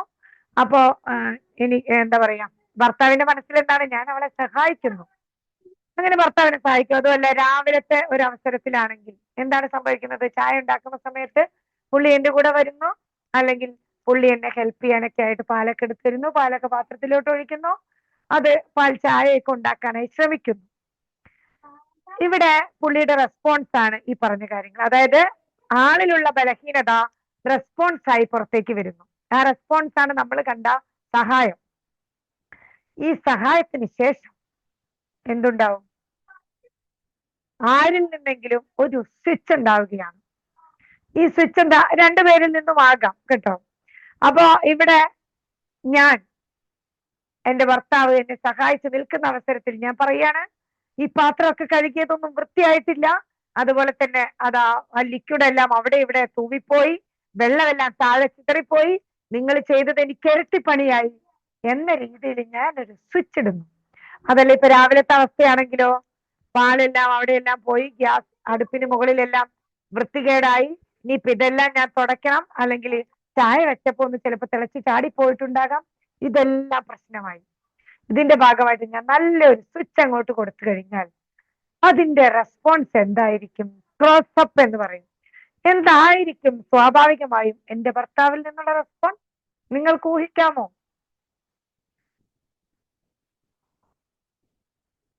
പറഞ്ഞു നോക്കൂ, എന്താണ് വരാൻ സാധ്യത? നിന്നെ സഹായിക്കാൻ വന്നതാ കുഴപ്പമായി പോയത്. വെറുതെ അവിടെ എവിടെയെങ്കിലും വല്ലപാടും ഇരുന്നാ മതിയായിരുന്നു. നിന്നെയൊക്കെ സഹായിക്കാൻ വന്നതാണ് ഇപ്പൊ ഏറ്റവും വലിയ പ്രശ്നമായത്, അല്ലെ? ആ ഒരു ചിന്ത അദ്ദേഹത്തിലേക്ക് വരികയും ചിലപ്പോൾ ഇത് പറയുകയും ചെയ്യും. ചിലപ്പോൾ ഇതിലൊക്കെ നിൽക്കാറുണ്ടോ നമ്മുടെ വീട്ടിലെ ഗെയിം? കൂടുതൽ ഇതിനേക്കാൾ അപ്പുറത്തോട്ട് എന്ത് വരും? ചിലപ്പോ അതിന് വിട്ടു, ചിലപ്പോ അത് അതിര് വിടും, അല്ലെ? അപ്പൊ നമ്മളൊക്കെ സൈക്കോളജിസ്റ്റുകളൊക്കെ ആയതുകൊണ്ട്, നമുക്കിതൊക്കെ അറിയാവുന്നത് കൊണ്ട് ചിലപ്പോൾ നമ്മളൊക്കെ തടഞ്ഞു നിർത്തിയേക്കാം. പക്ഷെ ചില സമയത്ത് അതിരുവിടാം, പാത്രങ്ങളൊക്കെ ചിന്നിച്ചിതറി തെറിക്കാം, വെച്ച ചായ ചിലപ്പം എവിടെയെങ്കിലും ഒക്കെ പോകാം, അല്ലെ? ഇങ്ങനെയുള്ള പലതും അവിടെ സംഭവിക്കാം. ഇപ്പൊ എന്താ ഉണ്ടായത്? ഞാൻ വെച്ച കെണിയിൽ എന്റെ ഭർത്താവ് വന്ന് വീഴുകയും ഫലം പേ ഓഫ്, അതിന്റെ അവസാനമായിട്ട് രണ്ടുപേരിലും ഉണ്ടാകുന്നത് എന്താ? നെഗറ്റീവ് ആയിട്ടുള്ള മാനസിക ലാഭമാണ് പേ ഓഫ് എന്ന് പറയുന്നത്. അത് നെഗറ്റീവ് ആയിരിക്കും, അല്ലെ? രണ്ടുപേരിലും ദേഷ്യമോ സങ്കടമോ, ചിലപ്പോ നമ്മൾ ഒരു ദിവസത്തേക്കോ 2 ദിവസത്തേക്കോ മിണ്ടാതെ ആവാം. ഇങ്ങനെയുള്ള പല പ്രശ്നങ്ങളും ഇതിന്റെ ഭാഗമായി നമ്മളിൽ ഉണ്ടാകുന്നു. അപ്പൊ ഗെയിമിന്റെ തുടക്കം എന്തായിരുന്നു? ഒരു കെണിയായിരുന്നു. ഞാൻ അവിടെ നിന്ന് ചിലപ്പോ ഭയങ്കരമായി എന്താ പറയാ, വിസ്പർ, മർമർ എന്നൊക്കെ പറയുന്ന പോലെ പാത്രം കഴുകുന്ന സമയത്ത് ഇങ്ങനെ ഓരോന്നും പറഞ്ഞുകൊണ്ടേയിരിക്കും, അല്ലെങ്കിൽ പാത്രമൊക്കെ ഉച്ചത്തിലിട്ട് അങ്ങോട്ടും ഇങ്ങോട്ടും വെച്ചുകൊണ്ടേയിരിക്കും. ഇത് കണ്ട് മിണ്ടാതിരുന്നാൽ ഭർത്താവ് രക്ഷപ്പെട്ടു പോയിരുന്നു, അല്ലെ? പറയൂ. ആരെങ്കിലും ഇല്ല? അപ്പൊ ഇതുപോലുള്ള ഗെയിമുകൾ നമ്മുടെ ജീവിതത്തിൽ ഒരുപാട് ഉണ്ടായിട്ടില്ലേ? ഒന്ന് ആലോചിച്ച് നോക്കൂ. എന്റെ വീട്ടിൽ ഉണ്ടായ ഗെയിമാ ഞാൻ. ഒത്തിരി ഉണ്ടായിട്ടുണ്ട്. ഒത്തിരി ഉണ്ട് അല്ലെ? ഒത്തിരി ഉണ്ട്. ഇത് ഞാൻ ഇപ്പൊ പറഞ്ഞതൊക്കെ എന്റെ വീട്ടിൽ ഉണ്ടായ ഗെയിമുകളാണ്. പക്ഷെ അത് പലപ്പോഴും ആദ്യമൊക്കെ എനിക്ക് എന്തുണ്ടായിരുന്നില്ല, ഇത് ഗെയിം ആണെന്നുള്ള അവയർനെസ് ഉണ്ടായിരുന്നില്ല. നമുക്ക് പഠിക്കുമ്പോഴാണല്ലോ അവെയർ ആകുന്നത്. അങ്ങനെ ട്രാൻസാക്ഷണൽ അനാലിസിസിനെ കുറിച്ച് വളരെ ഡീപ്പായി പഠിച്ചു കഴിഞ്ഞപ്പോഴാണ് ഇതൊക്കെ ഗെയിമാണ് എന്ന് എനിക്ക് മനസ്സിലായത്. അപ്പോൾ ഞാൻ എന്ത് ചെയ്യാൻ തുടങ്ങി, സ്വിച്ച് ഇടൽ നിർത്തി. അപ്പൊ പ്രശ്നം തീർന്നല്ലോ. ഈ സ്വിച്ച് അവിടെ ഇല്ലാതിരുന്നാൽ നമ്മൾ എന്ത് കൊടുക്കുക, അവരെ മാക്സിമം സ്ട്രോക്സ് കൊടുക്കുക. എന്നിട്ട് നമുക്ക് പറയാനുള്ള സ്വിച്ച് നെഗറ്റീവ് ആയിട്ടുള്ള കാര്യങ്ങളെ നല്ല രീതിയിൽ അവതരിപ്പിച്ചാൽ ഒരു പക്ഷേ ഈ ഗെയിമിനെ തടയാൻ നമുക്ക് സാധിച്ചേക്കാം. ഇതുമല്ലെങ്കിൽ സ്വിച്ചിന്റെ ആവശ്യം വേണ്ട, ഈ കോൺ തന്നെ കെണി ഞാനിപ്പോ അവസാനിപ്പിച്ചു. എങ്ങനെ? ഈ കെണിക്ക് പകരം നമ്മൾ എന്ത് ചെയ്താൽ മതി, തുറന്ന ആശയവിനിമയം, അല്ലെ? നമ്മൾ മനസ്സിലൊരു കാര്യം വെച്ചുകൊണ്ട് സംസാരിക്കാതെ, ഞാൻ അവിടെ നിന്ന് മർമർ ചെയ്തതിന് പകരം എനിക്ക് എന്ത് പറയാമായിരുന്നു, എന്റെ ഹസ്ബൻഡിനോട് നേരിട്ട് ചെല്ലുന്നു, എന്നെ ഒന്ന് സഹായിക്കാമോ, അല്ലെ? എനിക്ക് ഒരുപാട് ജോലിയുണ്ട്, എന്നെ ഒന്ന് സഹായിക്കാമോ? ഞാനിപ്പോൾ വളരെയധികം വിഷമത്തിലാണ്, എന്നെ ഒന്ന് കേൾക്കാമോ? ഇങ്ങനെ നേരിട്ട് ചെന്ന് ചോദിക്കുന്നതാണ് ഗെയിം ഇല്ലാതിരിക്കാൻ ഏറ്റവും നല്ലത്. നമ്മൾ മനസ്സിലൊരു കാര്യം വെച്ച് മോശം വികാരങ്ങളിൽ അവസാനിപ്പിക്കുന്നതിനേക്കാൾ നല്ലത് നേരിട്ട് ചെന്നൊരു കാര്യം മറ്റുള്ളവരോട് സംസാരിക്കുന്നതാണ്. അപ്പൊ ഗെയിമിനെ കുറിച്ച് നമ്മൾ പറഞ്ഞിരുന്നു, മുൻകൂട്ടി കാണാൻ കഴിയുന്ന അല്ലെങ്കിൽ നെഗറ്റീവ് ഫലത്തിലേക്ക് ബോധപൂർവം അല്ലാതെ നീങ്ങുന്ന ഒളിച്ചു കളിയാണ് ഗെയിം, അല്ലെ? അതിനു പിന്നിൽ മറഞ്ഞിരിക്കുന്ന മറ്റൊരു താല്പര്യം ഉണ്ടായിരിക്കാം. അപ്പൊ ആ ഒരു പ്രശ്നത്തിലേക്ക് എത്തിക്കാതിരിക്കാൻ തുറന്ന സംസാരം എപ്പോഴും നമ്മളെ സഹായിക്കും. അപ്പൊ അങ്ങനെ ചെയ്യാനായി നമുക്ക് ശ്രമിക്കാം. അപ്പൊ കോൺ എന്ന് പറഞ്ഞാൽ ഒരു കെണിയായിരുന്നു. ഗിമ്മിക്ക് അതിന്റെ കേൾക്കുന്ന ആളുടെ കോൺ കിട്ടുന്ന കെണി കിട്ടുന്ന ആളുടെ ഒരു ബലഹീനതയാണ്. അതിന്റെ ഭാഗമായി അദ്ദേഹത്തിൽ ഒരു പ്രതികരണം ഉണ്ടാകും. ആ പ്രതികരണത്തിന് ശേഷം നമ്മൾ പ്ലേറ്റ് മറിച്ചിടുക എന്ന് പറയും, അല്ലെ? ഒരു സ്വിച്ച് ഇടുന്നു, ഈ സ്വിച്ചിന്റെ ഭാഗമായി ഒരു ക്രോസ്, ഈ നമ്മളെ സഹായിച്ച വ്യക്തിയിൽ ഒരു കൺഫ്യൂഷൻ ഉണ്ടാകും. ആ കൺഫ്യൂഷന്റെ ഭാഗമായി പ്രശ്നം ഉടലെടുക്കുന്നു. അവസാനം എല്ലാവർക്കും ഒരു പേ ഓഫ് അല്ലെങ്കിൽ മാനസിക ലാഭം എന്ന് പറയുന്നത് നെഗറ്റീവ് മാനസിക ലാഭത്തിൽ അത് അവസാനിക്കുന്നു. ഇതാണ് സാധാരണ ഗെയിമുകൾ. ഇത് ഈ ഒരു തരത്തിൽ മാത്രമല്ല, എല്ലാ കാര്യങ്ങളും നമ്മുടെ ജീവിതത്തിൽ നടക്കുന്ന ഓരോ പ്രശ്നങ്ങളെയും നമ്മളൊന്ന് വിശകലനം ചെയ്ത് നോക്കിയാൽ അതൊക്കെ ഒരു പക്ഷേ ഒരു ഗെയിം ആയിരിക്കാം. നമ്മുടെ കെണികളോ അല്ലെങ്കിൽ മറ്റുള്ളവരുടെ കെണിയിൽ നാം ബലഹീനരായ നാം ചെന്ന് പെടുന്നതായിരിക്കാം. അങ്ങനെ ഇല്ലാതിരിക്കാൻ നമുക്ക് ശ്രമിക്കേണ്ടിയിരിക്കും. അപ്പൊ ഗെയിമിന്റെ പ്രധാനപ്പെട്ട ഫീച്ചേഴ്സ് എന്ന് പറയുന്നത്, ഗെയിം എല്ലായ്പ്പോഴും റിപ്പിറ്റേറ്റീവ് ആയിരിക്കും, ആവർത്തിക്കുന്നുണ്ടായിരിക്കും. ഒരു തവണയോ രണ്ട് തവണയോ നമുക്ക് അറിയാതെ സംഭവിക്കുന്നതല്ല, സ്ഥിരമായ ഒരു പാറ്റേൺ അതിനുണ്ടായിരിക്കും, എപ്പോഴും ആവർത്തിക്കപ്പെടുന്നു. കൂടാതെ പ്ലേഡ് വിത്തൗട്ട് അഡൾട്ട് അവയർനെസ്, നമുക്ക് അഡൾട്ട് അവയർനെസ് ഇല്ലാതെ ആയിരിക്കാം ഈ ഗെയിമുകൾ എല്ലായ്പ്പോഴും കളിക്കുന്നത്. കൂടാതെ ഗെയിംസ് എല്ലായ്പ്പോഴും എന്തായിരിക്കും അതിന്റെ അവസാനം? Racket feeling. റാക്കറ്റ് ഫീലിംഗ് എന്ന് പറയുന്നത് എപ്പോഴും എന്താ പറയാ, നെഗറ്റീവ് ആയിട്ടുള്ള ചിന്തകൾ, കുറ്റബോധം, ദേഷ്യം, സങ്കടം, സ്ഥിരമായ മോശം വികാരങ്ങളെയാണ് നമ്മൾ ഈ റാക്കറ്റ് ഫീലിങ്സ് എന്ന് പറയുന്നത്. ഇങ്ങനെയുള്ള ഒരുപാട് മോശം വികാരങ്ങളാണ് ഈ ഗെയിമിന്റെ ഭാഗമായി നമുക്ക് കിട്ടുന്നത്. കൂടാതെ ഇതിൽ എപ്പോഴും എന്തുണ്ടായിരിക്കും? Exchange of ulterior transaction between the players. ഒളിഞ്ഞിരിക്കുന്ന അല്ലെങ്കിൽ മറഞ്ഞിരിക്കുന്ന ആശയങ്ങളുള്ള ആശയവിനിമയമാണ് നാം എപ്പോഴും നടത്തുന്നത്. ഗെയിംസിന്റെ ഭാഗമായി നാം എപ്പോഴും കാണിക്കുന്നത് മറഞ്ഞിരിക്കുന്ന ആശയവിനിമയം, മറഞ്ഞിരിക്കുന്ന ഒരു വികാരം അതിലുണ്ടായിരിക്കും. ഇതാണ് ഗെയിമിന്റെ പ്രത്യേകത. അപ്പൊ നിങ്ങളൊന്ന് ആലോചിച്ചാൽ മതി. എപ്പോഴും ചില ആളുകൾ പറയുന്നത് കേൾക്കാം, എന്നെ സഹായിക്കാൻ ആരുമില്ല, അല്ലെ? അതുപോലെ തന്നെ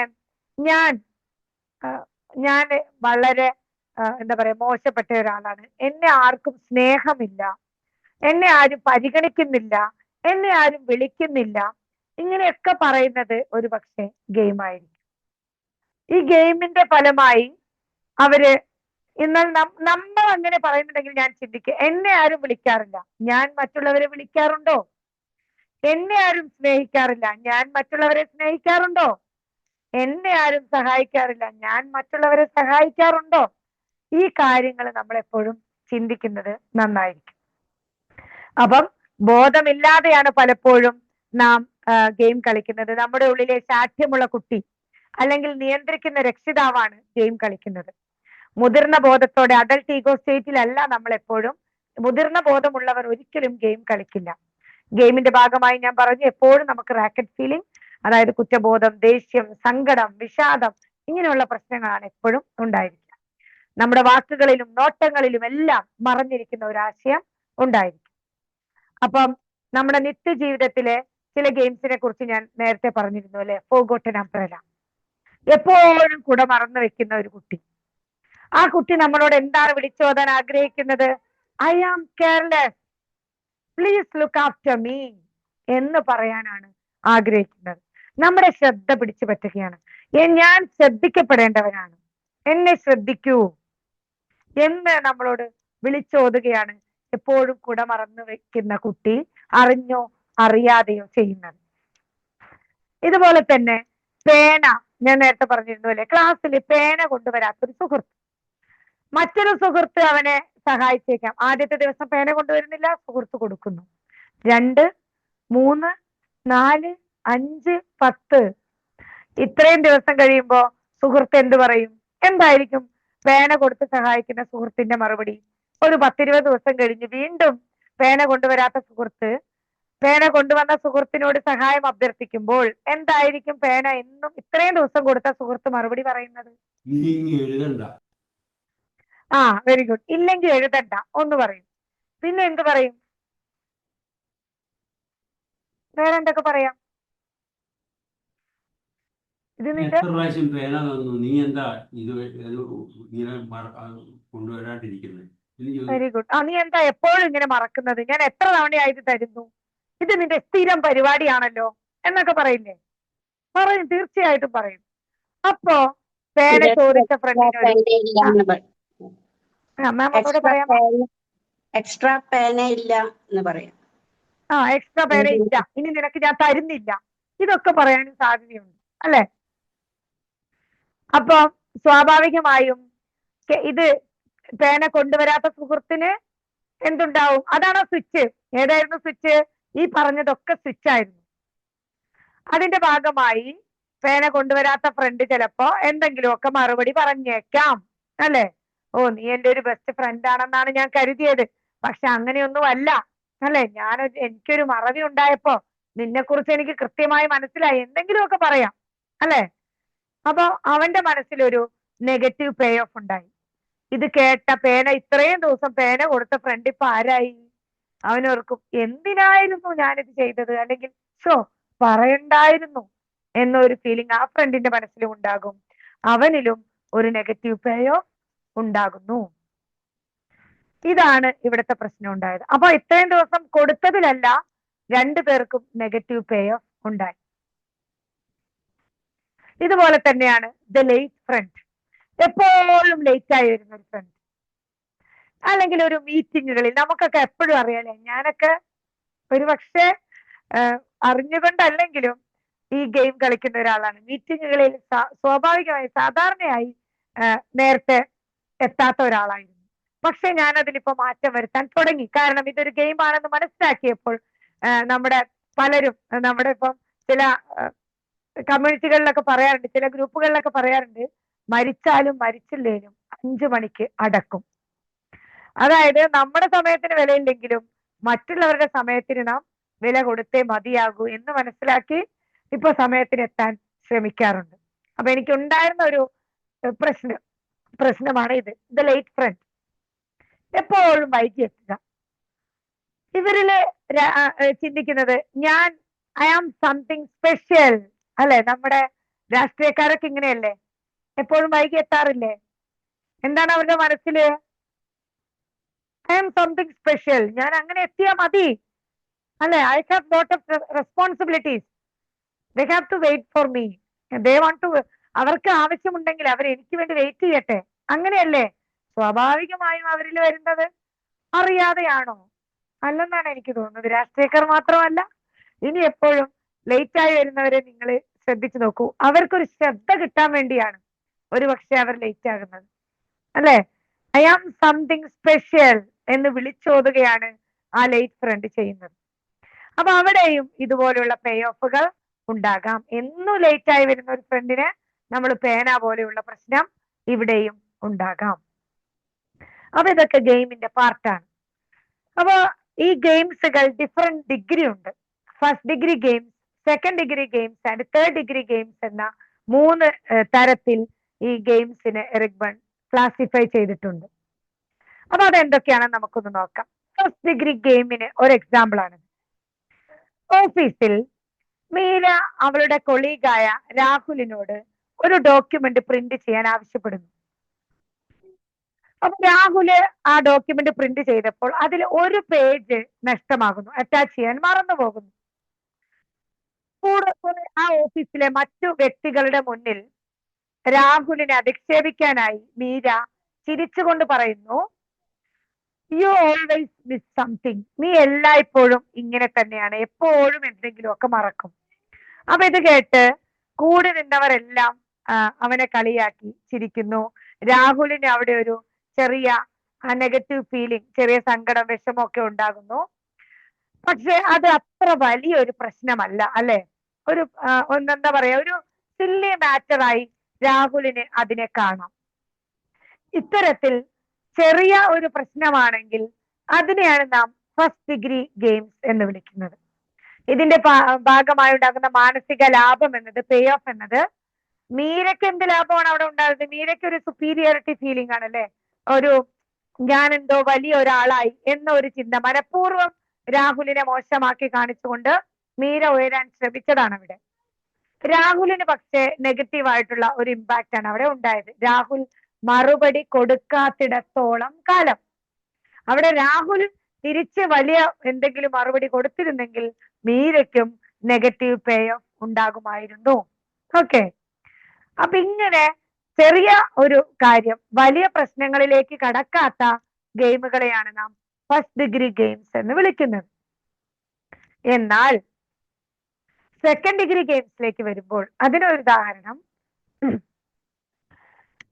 അനിൽ വൈഫിനോട് എന്തെങ്കിലും സ്പെസിഫിക് ഇൻഗ്രീഡിയന്റ് ഡിന്നറിന് വാങ്ങാനായി ആവശ്യപ്പെടുന്നു.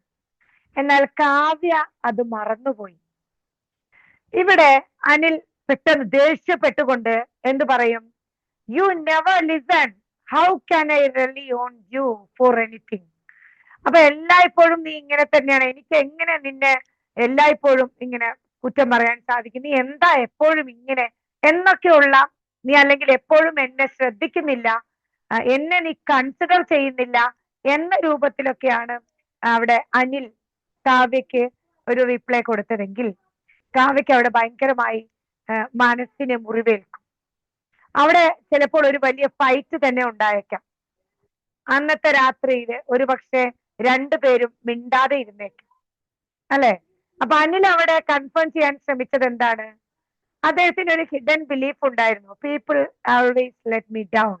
എല്ലാവരും എന്നെ വില കുറച്ച് കാണുന്നു, ആരും എന്നെ മുഖവിലേക്ക് എടുക്കുന്നില്ല എന്ന ചിന്ത, ഒരു ലൈഫ് സ്ക്രിപ്റ്റ് അനിലിന്റെ മനസ്സിലുള്ളതാണ് അനിൽ അവിടെ വീണ്ടും വീണ്ടും ഊട്ടി ഉറപ്പിക്കാൻ ശ്രമിച്ചത്. കാവ്യക്ക് അവിടെ ഒരു ഗിൽട്ട് ഫീലിംഗ്, അല്ലെങ്കിൽ ഞാൻ പിന്നെ അങ്ങനെ ചെയ്തതിൽ ഒരു തെറ്റായ ഫീലിംഗ്, ഞാൻ തെറ്റ് ചെയ്തു എന്ന ഒരു ഫീലിംഗ് കാവ്യയിലും ഉണ്ടാകാം. ഇത് സെക്കൻഡ് ഡിഗ്രി ഗെയിമാണ്. ഇവിടെ പ്രശ്നങ്ങളൊക്കെ ഉണ്ടായാലും വേണമെങ്കിൽ അവർക്ക് അടുത്ത ദിവസമോ അല്ലെങ്കിൽ അതിനടുത്ത ദിവസമോ ഒക്കെ അത് സംസാരിച്ച് തീർക്കാവുന്നതേ ഉള്ളൂ. ഇത്തരത്തിലുള്ള ഗെയിംസ് ആണ് സെക്കൻഡ് ഡിഗ്രി ഗെയിംസ്. എന്നാൽ തേർഡ് ഡിഗ്രി ഗെയിംസിലേക്ക് വരുമ്പോൾ ഒരു ഗ്യാങ്ങിൽ രമേശിന് ഏതെങ്കിലും ഒരു ഗ്യാങ്ങിൽ നിന്ന് അടികിട്ടി. അപ്പൊ അദ്ദേഹത്തിന്റെ എതിരാളിക്ക് വേണ്ടി റിവെഞ്ച് മനസ്സിൽ വെച്ചുകൊണ്ട് ഇങ്ങനെ കാത്തിരിക്കുകയാണ്. രമേശിന് അടികിട്ടി, ആ അടി തിരിച്ചു കൊടുക്കാനായി രമേശ് എന്തെങ്കിലും ഒരു പ്രോബ്ലം ഉണ്ടായതാണ്, ഒരു എതിരാളി ഉണ്ട്, ആ എതിരാളിക്ക് വേണ്ടി വെയിറ്റ് ചെയ്യാണ് രമേശ്. അദ്ദേഹത്തിന്റെ മനസ്സിലുള്ള ആ റിവെഞ്ച് ഇങ്ങനെ ആളി കത്തിച്ചുകൊണ്ട് കാത്തിരിക്കുകയാണ് എതിരാളിക്ക് വേണ്ടി. ഒരു ദിവസം രാത്രി ആ എതിരാളി രമേശിന്റെ ഒരു ഏരിയയിലേക്ക് എത്തിപ്പെടുന്നു. രമേശ് ആ ചാൻസ് വളരെ ഭംഗിയായി ഉപയോഗിക്കുന്നു, അയാൾക്കിട്ട് വേണ്ടിടത്തോളം കൊടുക്കുന്നു. Now I have got U എന്ന ഒരു ചിന്തയോടുകൂടി രമേശ് അദ്ദേഹത്തിനിട്ടടിക്കുന്നു, തിരിച്ചു മടി കിട്ടുന്നു. അവിടെ ഒരു വയലൻസ് ഉണ്ടായി. ഇതില് പോലീസുകാർ ഇടപെടുന്നു, രണ്ടുപേർക്കും സീരിയസ് ഇഞ്ചുറി ഉണ്ടാകുന്നു, പോലീസുകാർ ഇടപെടുന്നു, ചിലപ്പോൾ അതിലൊരാളുടെ മരണം വരെയും സംഭവിക്കാം. ഇത്തരത്തിലും ഗെയിമുകൾ ഉണ്ടാകാം. അപ്പൊ അതിന്റെ മാനസിക ലാഭം അല്ലെങ്കിൽ പേ ഓഫ് എന്താണ്? രമേശിന് ഒരു ലൈഫ് സ്ക്രിപ്റ്റ് ഉണ്ടായിരുന്നു. I must fight or B destroyed. ഞാൻ എല്ലായ്പ്പോഴും ഫൈറ്റ് ചെയ്തുകൊണ്ടിരിക്കണം അല്ലെങ്കിൽ നശിപ്പിച്ചുകൊണ്ടിരിക്കണം. ഇങ്ങനെ ഒരു പേ ഓഫ്, എപ്പോഴോ ഒരു സ്ക്രിപ്റ്റ് രമേശിന്റെ മനസ്സിലുള്ള ആ സ്ക്രിപ്റ്റിന് ബലപ്പെടുത്തുകയാണ് രമേശ് ഈ ഗെയിമിലൂടെ ചെയ്തത്. അതായത് ഞാൻ ഫൈറ്റ് ചെയ്യേണ്ടവനാണ്, അല്ലെങ്കിൽ എന്നെ ആരും തോൽപ്പിക്കണ്ട എന്നൊക്കെയുള്ള ഒരു ഹിഡൻ ഫീലിംഗ് രമേശിന്റെ മനസ്സിൽ ഉണ്ടായിരിക്കും. അതിനെ ഒന്ന് ഊട്ടി ഉറപ്പിക്കുകയാണ് ചെയ്തത്. പക്ഷെ ഇവിടെ അവസാനത്തിൽ രമേശിനും രമേശിന്റെ എതിരാളിക്കും എന്താണ് ഉണ്ടായത്? ഒരു പേ ഓഫ് എന്ന് പറഞ്ഞത് വളരെയധികം മോശം പേ ഓഫ് ആണ് ഉണ്ടായത്. അതിന്റെ വില വളരെ വലുതായിരുന്നു. ചിലപ്പോൾ രമേശ് സ്ഥിരമായി ജയിലിലായി പോയേക്കും. അപ്പൊ ഇങ്ങനെയുള്ള ഗെയിംസും നമ്മുടെ ജീവിതങ്ങളിൽ സർവ്വസാധാരണമായി കാണാറുണ്ട്. അപ്പൊ നാം എപ്പോഴും ചിന്തിക്കേണ്ടിയിരിക്കുന്നു, നമ്മുടെ ജീവിതത്തിൽ ഉണ്ടാകുന്ന പ്രശ്നങ്ങളെ നാം തന്നെ ആത്മപരിശോധനകൾ നടത്തുക.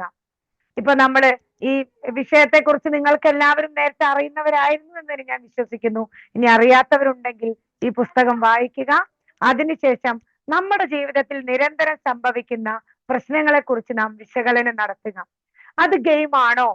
ആണെങ്കിൽ അതിന്റെ പിന്നിലുള്ള നമ്മുടെ ലൈഫ് സ്ക്രിപ്റ്റ് എന്തായിരുന്നു എന്ന് മനസ്സിലാക്കി ഒരു സെൽഫ് അവയർനെസ്, ഒരു സ്വയം തിരിച്ചറിവ് നാം ഉണ്ടാക്കിയെടുക്കുക. എന്ത് പ്രശ്നങ്ങളിലും അഡൾട്ട് റോൾ സ്വീകരിക്കാൻ നാം ശ്രദ്ധിക്കുക. Post before you act. ഒരു 90 സെക്കൻഡ് റൂൾ നമ്മൾ പറയാറുണ്ട് അല്ലെ? നമ്മൾ എന്ത് കാര്യം ചെയ്യുന്നതിന് മുന്നേയും പോസ്റ്റ് ബിഫോർ യു ആക്ട്, ഒരു 90 സെക്കൻഡ് നമ്മൾ ചിന്തിച്ചതിന് ശേഷം മാത്രം പ്രവർത്തിക്കുക. എപ്പോഴും എല്ലാവർക്കും പോസിറ്റീവ് സ്ട്രോക്കുകൾ കൊടുക്കാനായി ശ്രമിക്കുക.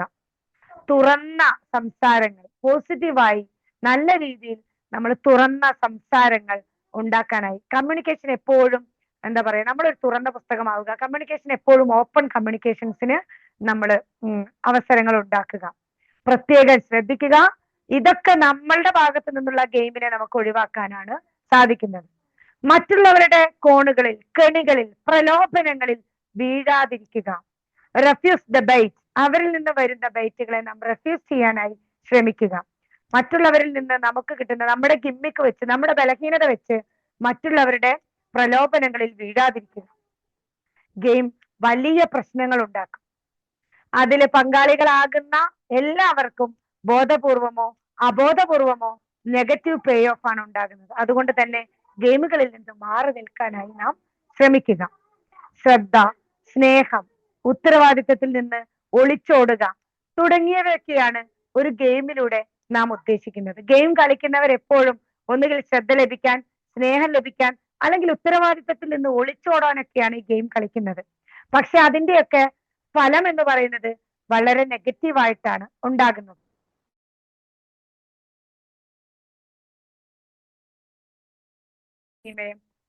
ശീലമാക്കുക. നമുക്ക് ബുദ്ധിമുട്ടുള്ളപ്പോൾ എനിക്കിപ്പോൾ വിഷമമുണ്ട്, എന്നോട് സംസാരിക്കാമോ എന്ന് തുറന്ന് ചോദിക്കുക. എനിക്കിപ്പോൾ നിങ്ങളുടെ സഹായം ആവശ്യമുണ്ട്, എന്നെ ഒന്ന് കേൾക്കാമോ, അല്ലെങ്കിൽ എന്നെ ഒന്ന് സഹായിക്കാമോ എന്നൊക്കെ നാം തുറന്ന് പറയുക. അവിടെ നമുക്കൊരു ഈഗോ ഫീലിംഗ് ഉണ്ടാവാതിരിക്കുക. Game create distances, genuine communication creates connections. അപ്പൊ ഒളിച്ചു കളികൾ എപ്പോഴും ബന്ധങ്ങളെ അകറ്റുന്നു. തുറന്ന ആശയവിനിമയം ബന്ധങ്ങളെ അടുപ്പിക്കുന്നു. ഇങ്ങനെ നമ്മുടെ ബന്ധങ്ങളിൽ ഗെയിമുകൾ ഉണ്ടാകാതിരിക്കാനും നമ്മുടെ ആശയവിനിമയങ്ങൾ തുറന്ന ആശയവിനിമയങ്ങളാക്കാനും നമുക്ക് എല്ലാവർക്കും സാധിക്കേണ്ടതുണ്ട്. അങ്ങനെ തുറന്ന ആശയവിനിമയങ്ങൾ കൊണ്ടുപോകാൻ നിങ്ങൾക്ക് ഏവർക്കും സാധിക്കട്ടെ എന്ന് ആശംസിച്ചുകൊണ്ട് ഇന്നത്തെ ഇൻവിസിബിൾ ഗെയിം എന്ന ഈ ഒരു വിഷയത്തിന് സമാപനമിടുന്നു. Thank you all. Have a nice. Thank you very much. വളരെ മനോഹരമായൊരു സെഷൻ.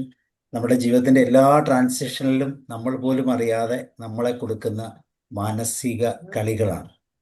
അറിയാതെയാണ് അതിൽ ചെന്നപ്പെടുന്നത്, പക്ഷെ അറിയാതെ തന്നെ അതിൽ കൂടെ നമ്മൾ കടന്ന് ഏറ്റവും കൂടുതൽ റൊമിനേറ്റ് ചെയ്ത് പല പല പ്രശ്നങ്ങളിലേക്ക് നമ്മളെത്തും. ഞാൻ കളിക്കുന്നത് കളിയാണെന്ന് തിരിച്ചറിയാൻ പറ്റാത്തതാണ് ഒരുപക്ഷെ നമ്മുടെ ഏറ്റവും വലിയ പ്രോബ്ലം. അപ്പൊ അതൊന്ന് തിരിച്ചറിഞ്ഞാൽ അതിൻ്റെ അതൊന്ന് പുറത്ത് ചാടിയാൽ തീർച്ചയായിട്ടും നമ്മുടെ ഫാമിലിയിലൊക്കെ ഇത് കാണാം. പേരൻസ് തമ്മിൽ ഈ ഗെയിം കളിക്കുമ്പോൾ, മാതാപിതാക്കൾ കളിക്കുമ്പോൾ കുട്ടികളത് കണ്ടു നിൽക്കും, അല്ലെങ്കിലും അവരുടെ പേരൻസ് കണ്ടു നിൽക്കും. ആ ഗെയിമിൽ ചെന്ന് പെടാതിരിക്കാൻ ശ്രദ്ധിക്കുക എന്നുള്ളത് തന്നെയാണ് അതിൻ്റെ അകത്ത് ഏറ്റവും പ്രത്യേകതയുള്ള ഒരു കാര്യം. ഗെയിമിൽ എത്താതിരിക്കാനും ഗെയിമിൽ നിന്ന് പുറത്തു ചാടാനുമുള്ള വളരെ പ്രത്യേകതയുള്ള ആ ഒരു അവയർനെസ് നമുക്കുണ്ടായിരിക്കുക എന്നുള്ളത് തന്നെയാണ്. അതിൻ്റെ ഫോർമുലയൊക്കെ വളരെ മനോഹരമായിട്ട് എക്സ്പ്ലെയിൻ ചെയ്തു. സോ നമ്മുടെ ജീവിതത്തിൽ ഇങ്ങനെയുള്ള കളികൾ ഡെയിലി നമ്മൾ ഇടപെടുന്നുണ്ട്, പക്ഷെ അതിനെ എങ്ങനെ ആ ഗെയിമിൽ നിന്ന് പുറത്തു ചാടാൻ പറ്റും എന്നുള്ളത് തന്നെയാണ് ഇതിൻ്റെ അത് ഏറ്റവും പ്രത്യേകതയുള്ള ഭാഗം. താങ്ക് യു സീന, വളരെ മനോഹരമായിട്ട് എക്സ്പ്ലെയിൻ ചെയ്തു. നമുക്കൊരു ഡിസ്കഷനിലേക്ക് പോകാം. Manoharan sir. Okay okay, thank you. അതിമനോഹരമായി ട്രാൻസാക്ഷൻ അനാലിസിസിന്റെ സൗന്ദര്യം ആവാഹിക്കുന്ന രീതിയിൽ തന്നെ ശ്രീമതി അസീന അബ്ദുഹാൻ അവിടെ അവതരിപ്പിച്ചു. കോട്ടയം ജില്ലാ സെക്രട്ടറി കൂടിയാണ് അവർ. വളരെ നല്ല സുപ്രസിദ്ധമായ ശൈലിയിൽ തന്നെ കാര്യങ്ങൾ അവതരിപ്പിച്ചിട്ടുണ്ട്. അത് ടിയുടെ നമ്മൾ വായിക്കേണ്ട ഒരു പുസ്തകമാണല്ലോ അല്ലേ, Rick band games people play. ആ പുസ്തകത്തിനോട് അതിലെ കാര്യങ്ങളൊക്കെ നമുക്ക് വിശദമായി തന്നെ പറഞ്ഞു തന്നിട്ടുണ്ട്.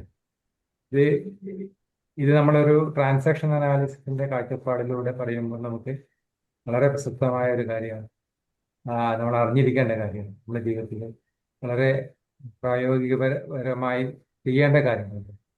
ഞാനിതിനൊരു വേറൊരു ആംഗിളിലൂടെ ഞാനിന്ന് ഇതിൽ കാണാൻ ആഗ്രഹിക്കുന്നു. ഇതൊരു ഇൻവിസിബിൾ ഗെയിം എന്ന് പറഞ്ഞാൽ വേറൊരു ഗെയിം കൂടി ഉണ്ട്. അതായത് നമ്മുടെ മനഃശാസ്ത്രം, തത്വചിന്ത, ന്യൂറോ സയൻസ്, TA ഇവയൊക്കെ എന്തെങ്കിലും ആശയങ്ങളെ ഒരുമിപ്പിക്കാൻ കഴിയുന്ന ഒരു മെറ്റഫറായിട്ട് നമുക്ക് വേണമെങ്കിൽ ഈ ഇൻവിസിബിൾ ഗെയിം എന്ന് കാണാമെന്ന് എനിക്ക് തോന്നുന്നു. കാരണം എന്താ വെച്ചാൽ നമ്മൾ കളിക്കുന്ന കളി നമ്മളോട് തന്നെയുണ്ട്. പലപ്പോഴും നമുക്ക് ആ ഒരു ചോദ്യം നമ്മുടെ ഇപ്പൊ അതിന് ഒരു ചെറിയ രീതിയിൽ ആ സൂചന അവിടെ തന്നിട്ടുണ്ടായിരുന്നു. അതിപ്പോഴാണ് എനിക്ക് അതിനെപ്പറ്റി ഞാൻ ആലോചിച്ച് നോക്കിയത്. നമ്മുടെ മനസ്സിനോടുള്ള പൊരുതല്, അതായത് അവിടെ നമ്മളോട് തന്നെ കളിക്കുന്ന ഒരു കളി. ആ കളിയിൽ നമ്മുടെ ഉള്ളിൽ നിരവധി ശബ്ദങ്ങൾ നമ്മൾ കേൾക്കുന്നുണ്ട് അല്ലേ. എനിക്ക് കഴിയില്ല എന്ന്, ഒന്ന് ശ്രമിച്ചു നോക്കൂ എന്നുള്ള കാര്യങ്ങളുണ്ടാവും. പിന്നെ ആളുകൾ എന്ത് പറയും എന്നുള്ള ഒരു കാര്യമുണ്ടാവും. ഞാൻ പരാജയപ്പെട്ടാൽ എന്ത് പറ്റുന്നു ഉള്ള ഒരുപാട് നെഗറ്റീവ് ബയാസ് നമ്മുടെ ഒരു സിസ്റ്റമാണ്. ഒരു പക്ഷേ ഈ സംഭാഷണങ്ങൾ ഒരു ഇൻവിസിബിൾ ഗെയിം അല്ലേ. ഈ ഗെയിമിൽ നമ്മളെങ്ങനെ വിജയിക്കും എന്നുള്ള രീതിയിലാണ് നമ്മൾ സൈക്കോളജിസ്റ്റുകൾ പറയുന്ന കാര്യങ്ങളുണ്ട്. PBTയിലൂടെ നമ്മൾ പറയാറുണ്ട് അല്ലേ. നമ്മളത് എങ്ങനെ പരിഹരിക്കാൻ നമ്മൾ പറഞ്ഞു കൊടുക്കും. TA ഇപ്പോൾ മാഡം ഇവിടെ സൂചിപ്പിച്ച പോലെ തന്നെ പാരന്റ് അഡൽട്ട് ഈഗോ സ്റ്റേറ്റിലൂടെ നമുക്ക് ഇങ്ങനെ ഈ സംഭാഷണങ്ങളെ അതിജീവിക്കാമെന്ന് നമുക്ക് പറയാൻ പറ്റും. പോസിറ്റീവ് സൈക്കോളജിയിലൂടെ പറയാൻ പറ്റും. മൈൻഡ്ഫുൾനെസ്സിലൂടെ നമുക്ക് കാര്യങ്ങൾ പറഞ്ഞ് മനസ്സിലാക്കാൻ പറ്റും. അപ്പോൾ ഇതില് നമ്മളെ സംബന്ധിച്ചോളം നമ്മളൊരു ഐസ്ബർഗിന്റെ നമുക്ക് കാണാൻ മാത്രം കഴിയുന്ന ഭാഗം 90% വെള്ളത്തിനടിയിലാണ് നമ്മൾ പറയാറ്. നമ്മുടെ ജീവിതം അതുപോലെ തന്നെയാണ്. കാണുന്ന പെരുമാറ്റം 10% ഉള്ളൂ. കാണാത്ത ചിന്തകളും വികാരങ്ങളും 90%ആയിട്ട് കിടക്കുന്നു.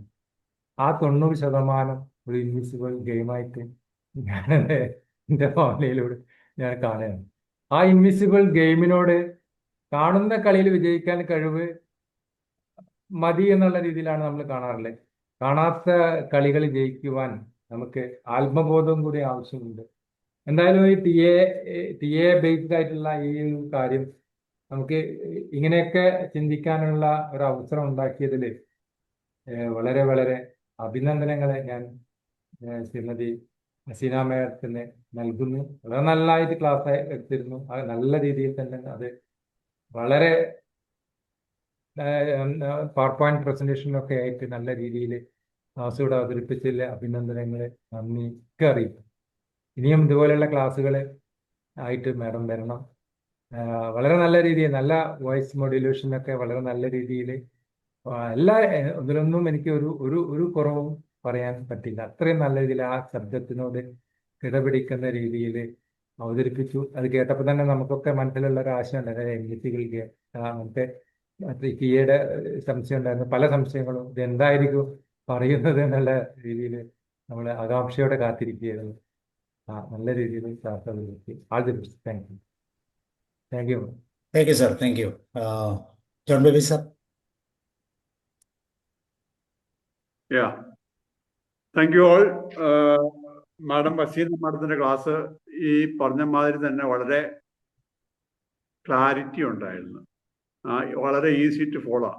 ബുക്ക് വായിച്ചപ്പോൾ ഇത്രയും ക്ലാരിറ്റി കിട്ടിയില്ല, പക്ഷെ മാഡം പറയുമ്പോൾ അത് മച്ച് ഈസിയർ ആയിരുന്നു ഫോളോ ചെയ്യാൻ. വളരെ ഈസി ആയിട്ട് ഫോളോ ചെയ്തു. ഇതിൽ പറയുന്ന ഒരു കാര്യം, പ്രത്യേകിച്ച് കൗൺസിലേഴ്സിന് വളരെ ഇമ്പോർട്ടൻ്റ് ആണ്. ഒരുപാട് റിലേഷൻഷിപ്പ് ഇഷ്യൂസ് വരുന്ന ഈ ഗെയിംസ് നമ്മുടെ ജീവിതത്തിൽ പ്ലേ ചെയ്യുന്നതുകൊണ്ടാണ് കണ്ടിന്യൂസ്ലി. കാരണം എവറി ഗെയിം മാഡം പറഞ്ഞ പോലെ at the end gives a negative energy, ഒരു നെഗറ്റീവ് റിസൾട്ട്. ആ നെഗറ്റീവ് റിസൾട്ടാണ് പലപ്പോഴും നമ്മുടെ റിലേഷൻഷിപ്പ് സ്പോയിൽ ആവുന്നത്. Because no game can sustain for long time. It's all short time. Long time games will fail totally. Short time it will give some success, but long time it will fail. അപ്പോൾ whatever certain done, it is a fantastic topic, and madam also told the need for genuine communication.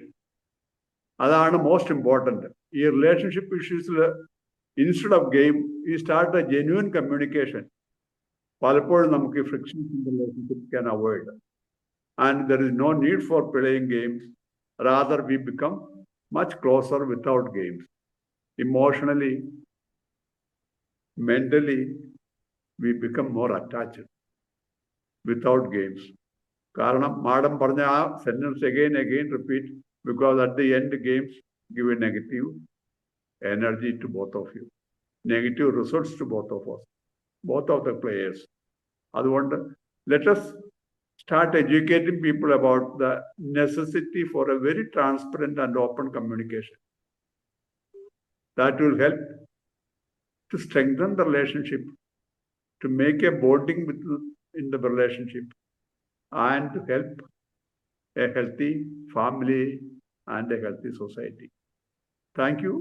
Thank you, Sabu sir, giving me this opportunity. Thank you so much. Thank you all. Okay, thank you, sir. Then Raymond sir, unmute sir.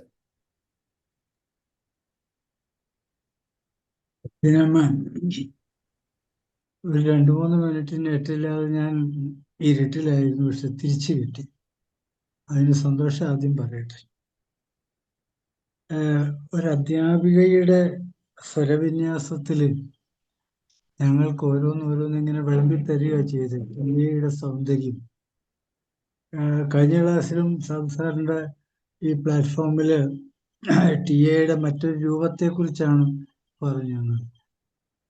ഒരു 2-3 class കൂടെയൊക്കെ കഴിയുമ്പോൾ TA പുസ്തകം വായിക്കാതെ ഞങ്ങളൊക്കെ അതിൽ വിജയിക്കുന്നൊരവസ്ഥയിലേക്ക് വരും. ഞാൻ പറഞ്ഞ 2-3 കാര്യങ്ങളിൽ കളികളാണ്. നമ്മളെപ്പോഴും പറയാറ് ഇതൊക്കെ ഒരു കളിയാണ്, അയാളുടെ കളിയാണ്. പറഞ്ഞ് അവസാനിപ്പിച്ചത്, ഈ കളി അവസാനിക്കുമ്പോൾ 2 കൂട്ടരിലും നെഗറ്റീവ് ഇമ്പോസിഷൻസ് വരും എന്നല്ല, വരുന്നുണ്ട്. പൂർണ്ണമായും അത് അഡ്മിറ്റ് ചെയ്യുകയാണ് ചെയ്യുന്നത്. പിന്നെ സ്വയം ചോദിക്കും, ഞാൻ എന്തിനാണ് ഈ കളി കളിച്ചത്, വേണ്ടായിരുന്നു. ഗിൽറ്റി കോൺഷ്യസ് അതിൻ്റെ കൂടെ കയറി വരും. അതിനെ മാറ്റിയെടുക്കാൻ പിന്നെ നമ്മൾ ഒരുപാട് സമയം കളയുന്നു. അപ്പോൾ അത്തരം കുറെ ചിന്തകൾ ടിഎയുടെ സൗന്ദര്യം യഥാർത്ഥത്തിൽ ടീച്ചർ വരച്ചു കാണിച്ചു. നല്ലവണ്ണം മനസ്സിലായി. ഞാനതാ പറയുന്നത്, നമുക്ക് മനസ്സിലാകുന്ന ഭാഷ, സൗണ്ട് മോഡുലേഷൻ എവിടെയാണോ കുറയ്ക്കേണ്ടത് കുറച്ച്, കൂട്ടേണ്ടത് എവിടെയാണോ കൂട്ടി, ഞങ്ങൾക്ക് ശക്തമായി ടിഎയുടെ ഗെയിംസിനെ കുറിച്ചുള്ള, ടിഎയുടെ പല പാർട്ടുണ്ട്, മാം ഗെയിം എന്ന ആ പാർട്ട് എടുത്തിട്ടാണ് നമുക്ക് തന്നത്. ഭാര്യയും ഭർത്താവും തമ്മിൽ എല്ലാ ദിവസവും ഗെയിം കളിക്കാറുണ്ട്. അത് അവസാനം പലപ്പോഴും ഒരു ഏങ്ങലിൽ അവസാനിക്കുന്ന ഒരവസ്ഥ നമുക്കുണ്ട്. ആ നെഗറ്റീവ് പൊസിഷൻ അവിടെ വരുന്നു. വളരെ നന്നായിരുന്നു. Thank you, thank you very much. Thank you Lenan sir. Roy sir.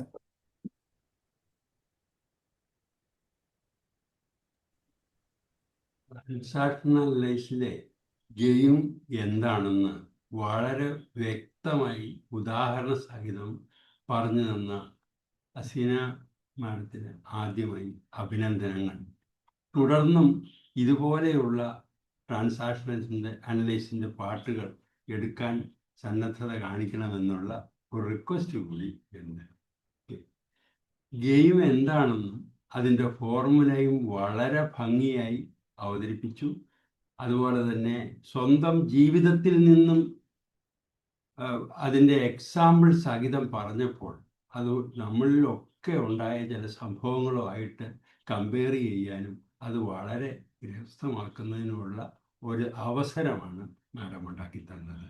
എന്നിട്ട് അതിൻ്റെ എല്ലാം പേ ഓഫും വളരെ ഭംഗിയായി അവതരിപ്പിച്ചു. അപ്പോൾ ഒരു ഗെയിം കളിക്കുമ്പോഴും അതിൽ സൂക്ഷിച്ചില്ലെങ്കിൽ വരുന്ന പേ ഓഫ് അത് വളരെ വാണിംഗ് ആയിട്ട് തന്നു. അപ്പോൾ ദൈനംദിന ജീവിതത്തിൽ നമ്മൾക്കുണ്ടാകുന്ന ഈ ഗെയിമുകളെയെല്ലാം എങ്ങനെ നേരിടണം എന്നുള്ള ഒരു ഉൾക്കാഴ്ച നമ്മളിൽ ഉണ്ടാക്കി തരുവാൻ മാഡത്തിൻ്റെ ഈ ക്ലാസ് വളരെയധികം സഹായിച്ചു. Thank you madam, thank you very much. Thank U Roy sir. Okay, ഇനി നമുക്ക് ജോർജ് സാറുണ്ട്. പത്മ മാം. എല്ലാവർക്കും നമസ്കാരം. നല്ലൊരു വിഷയമായിരുന്നു ഇന്നത്തേത്.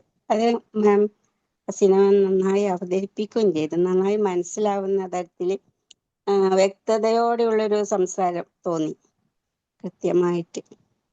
അപ്പൊ തുറന്ന് പറയൽ എപ്പോഴും എല്ലാവരുടെയും രണ്ടാളുടെ ഇടയിലുള്ള ഒരു വാതില് തുറക്കലാണെന്നാണ് തോന്നുന്നത്. ഇപ്പോൾ സാധാരണ നമ്മൾ ചെയ്യല് വാതിൽ അടച്ചിരുന്ന് മറ്റേയാൾ വന്ന് വാതിൽ തട്ടട്ടെ എന്ന് വിചാരിച്ചിരിക്കുകയും, അപ്പോൾ അത് ഇപ്പൊ ഒരാള് നമ്മള് മനസ്സിൽ വിചാരിക്കുന്നത് പോലെ മറ്റൊരാൾ ചെയ്യണമെന്നില്ല. പക്ഷെ നമ്മൾ അങ്ങനെ വിചാരിക്കുക, പറയാതെ ചെയ്യുന്നതാണ് നമുക്ക് എപ്പോ ഇഷ്ടപ്പെടുക.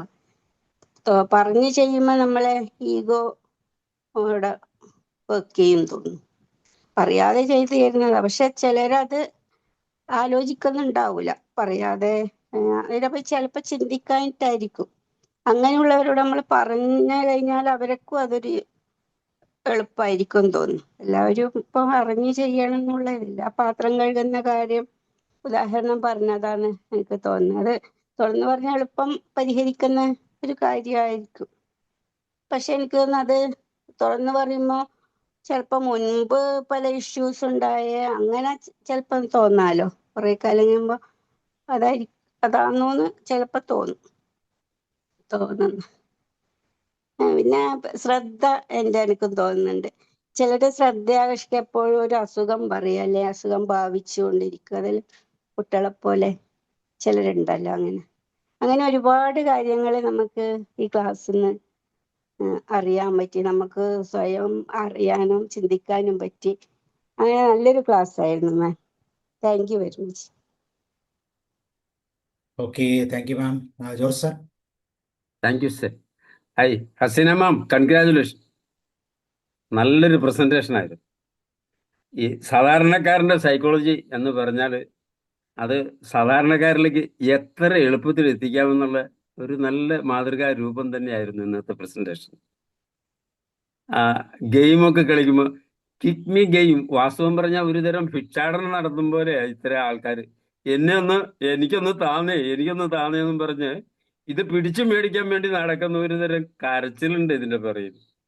അതൊക്കെ നല്ല ഭംഗിയായിട്ട് നമ്മുടെ വീടുകളിലേക്ക് തന്നെ കൊണ്ടുവന്ന് പറഞ്ഞതും പറയാത്തതും അതിനപ്പുറത്തുള്ളതൊക്കെ എല്ലാവരുടെയും ചിന്തയിൽ കൂടെ ഇങ്ങനെ പോയി കാണും. എന്തൊക്കെ ഇവിടെ നടന്നിട്ടുണ്ട്, എന്തൊക്കെ കേട്ടിട്ടുണ്ട്, പറഞ്ഞിട്ടുണ്ട് എന്നൊക്കെ ഓർമ്മിപ്പിക്കത്തക്ക വിധത്തിലുള്ള നല്ലൊരു ക്ലാസ്. നന്നായിരുന്നു.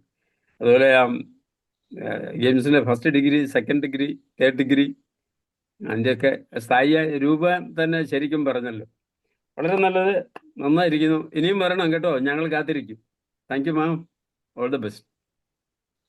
Thank you George sir. Okay, then Bindu ma'am, Snehada ma'am, doctor Sunny sir, Sunny Paul. Sunny sir പറയും. സാർ, ട്രാൻസാക്ഷൻ അനാലിസിസിന് 4 പില്ലറുകളാണ് ബേസിക് ആയിട്ടുള്ളത്. സ്ട്രക്ചർ അനാലിസിസ്, റോ transaction analysis, game analysis, script analysis. അതിൻ്റെ 3ാമത്തെ പില്ലറാണ് ഇന്ന് അവതരിപ്പിച്ചത്. അപ്പം ബാക്കിയൂടെ അവതരിപ്പിക്കാൻ ഇത്ര ലളിതമായിട്ടുള്ള ട്രാൻസാക്ഷൻ അനാലിസിസ് തന്നെ. അത് ഇത്ര ലളിതമായിട്ട് സാധാരണക്കാരൻ്റെ ജീവിതചര്യകളിലൂടെയുള്ള ഉദാഹരണ സഹിതം വളരെ ലളിതമായി അവതരിപ്പിച്ച് എല്ലാവർക്കും നന്നായിട്ട് മനസ്സിലാക്കി. ഒരു കാര്യം കുറച്ചുകൂടെ ക്ലാരിറ്റി വേണമെന്ന്, റാക്കറ്റ് ഫീലിംഗ് എന്ന് പറഞ്ഞാൽ മാഡം പറഞ്ഞ എല്ലാം ശരിയാണ്, പക്ഷെ സമയത്തിൻ്റെ ലഭ്യത മൂലമായിരിക്കാം. റാക്കറ്റ് ഫീലിംഗ് എന്ന് പറഞ്ഞാൽ കൊച്ചിലെ നമ്മൾ പഠിച്ചു വെച്ചിരിക്കുന്ന യഥാർത്ഥ വികാരങ്ങൾക്ക് പകരം നമ്മൾ പഠിച്ചെടുക്കുന്ന വികാരമാണ് റാക്കറ്റ് ഫീലിംഗ് എന്നാണ് എനിക്ക് തോന്നുന്നത്. അതായത് കൊച്ചിലെ കുട്ടികൾ, ആൺകുട്ടികൾ കരയുകയാണെങ്കിൽ മുതിർന്നവർ പറയും, നീ ആൺകുട്ടിയല്ലേ, നീ കരയുന്നോടാ എന്നതിന് പറയും കരയാതെ വിഷാദത്തിലേക്ക് ഏർപ്പെടുന്നു. മാഡം വിഷാദം എന്നുള്ള അതായിരിക്കും ഉദ്ദേശിച്ചത്, അത് തന്നെ ആയിരിക്കും. പക്ഷെ ഇതാണ് കുറച്ചുകൂടെ സമയ പരിമിതി മൂലമായിരിക്കാം അങ്ങനെ പറയാതിരുന്നതെന്ന് തോന്നുന്നു. കുറച്ചുകൂടെ വന്നിരുന്നെങ്കിൽ നന്നായിരുന്നു. എന്തായാലും വളരെ ലളിതമായിട്ട് എടുത്ത ക്ലാസ്സുകൾക്ക് ഇനിയും ഞങ്ങൾ പ്രതീക്ഷിക്കുന്നു. Thank you so much. Thank you sir. Okay, thank you sir. Share ചെയ്യാൻ ഉപനമാമുണ്ട്, വേങ്ങൽ സാറുണ്ട്, അബ്ദുൾ റഷീദ്. ആർക്കെങ്കിലും ഷെയർ ചെയ്യാനെങ്കിൽ അഡ്മിറ്റ് ചെയ്യാം കേട്ടോ. നമ്മുടെ ഈ ഗെയിംസ് അനാലിസിസ്, ഗെയിംസിനെ കുറിച്ച് പറയുമ്പോൾ ഏറ്റവും മനോഹരമായിട്ട് എക്സ്പ്ലെയിൻ ചെയ്യാൻ പറ്റുന്ന ഒരു എക്സാമ്പിൾ ഉണ്ട്. നമ്മുടെ ചൂണ്ടയിടുന്നത്, മീനെ പിടിക്കാൻ വേണ്ടി ചൂണ്ടയിടുന്ന ഒരു എക്സാമ്പിൾ ഉണ്ടല്ലോ.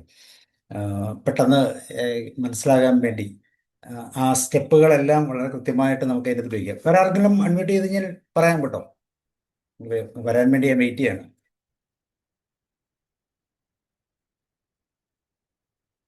നമ്മൾ ആ പ്രോസസ്സിൽ നമ്മൾ ആദ്യത്തെ ഒരു കോൺ എന്ന് പറഞ്ഞൊരു പാർട്ടുണ്ട്, പിന്നെ ഒരു ഗിമിക്കുണ്ട്.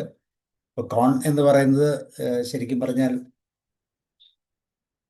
എന്തായിരിക്കും എന്ന് നമ്മൾ ചിന്തിക്കാം അല്ലേ. കോൺ, ഗിമിക്, ആരെങ്കിലും വന്നോ? ആർക്കെങ്കിലും? യെസ്, ഓമന മാം പറയാം. വേങ്ങൽ സാർ ഉണ്ട് സാർ. വേങ്ങൽ സാറുണ്ട്. പക്ഷേ ഓക്കെ, അല്ലെങ്കിൽ അബ്ദുൾ റഷീദ് പറയും. അബ്ദുൾ റഷീദ് പറയും.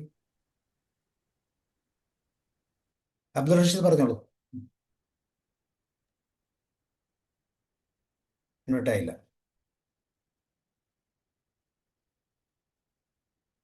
മ്യൂട്ടാവുന്നില്ല.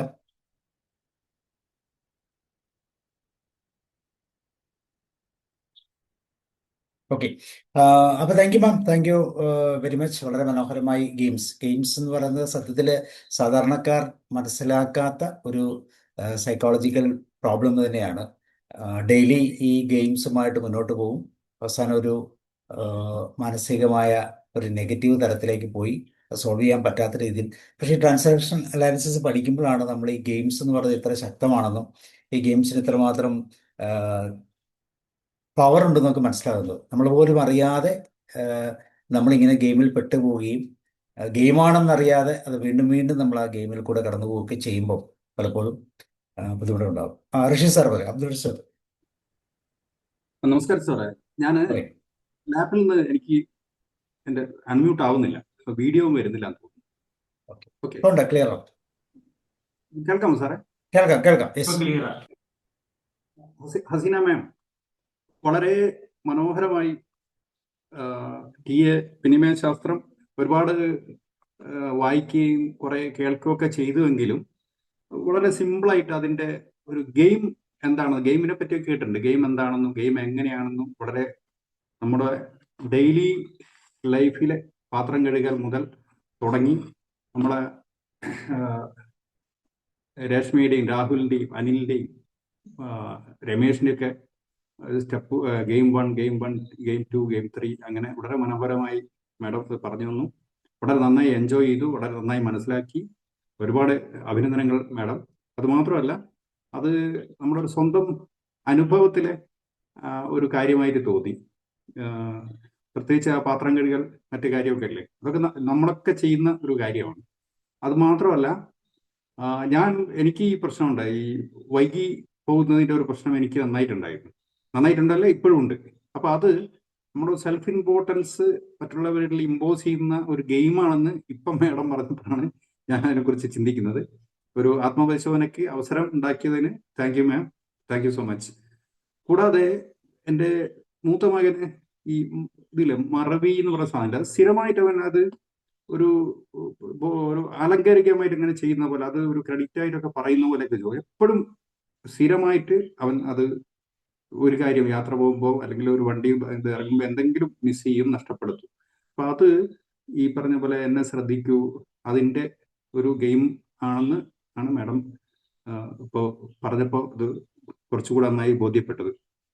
Okay madam, thank you so much. അതിന് ഒന്ന് രണ്ട് എൻ്റെ സംശയങ്ങളൊന്ന് ഷെയർ ചെയ്യുന്നു.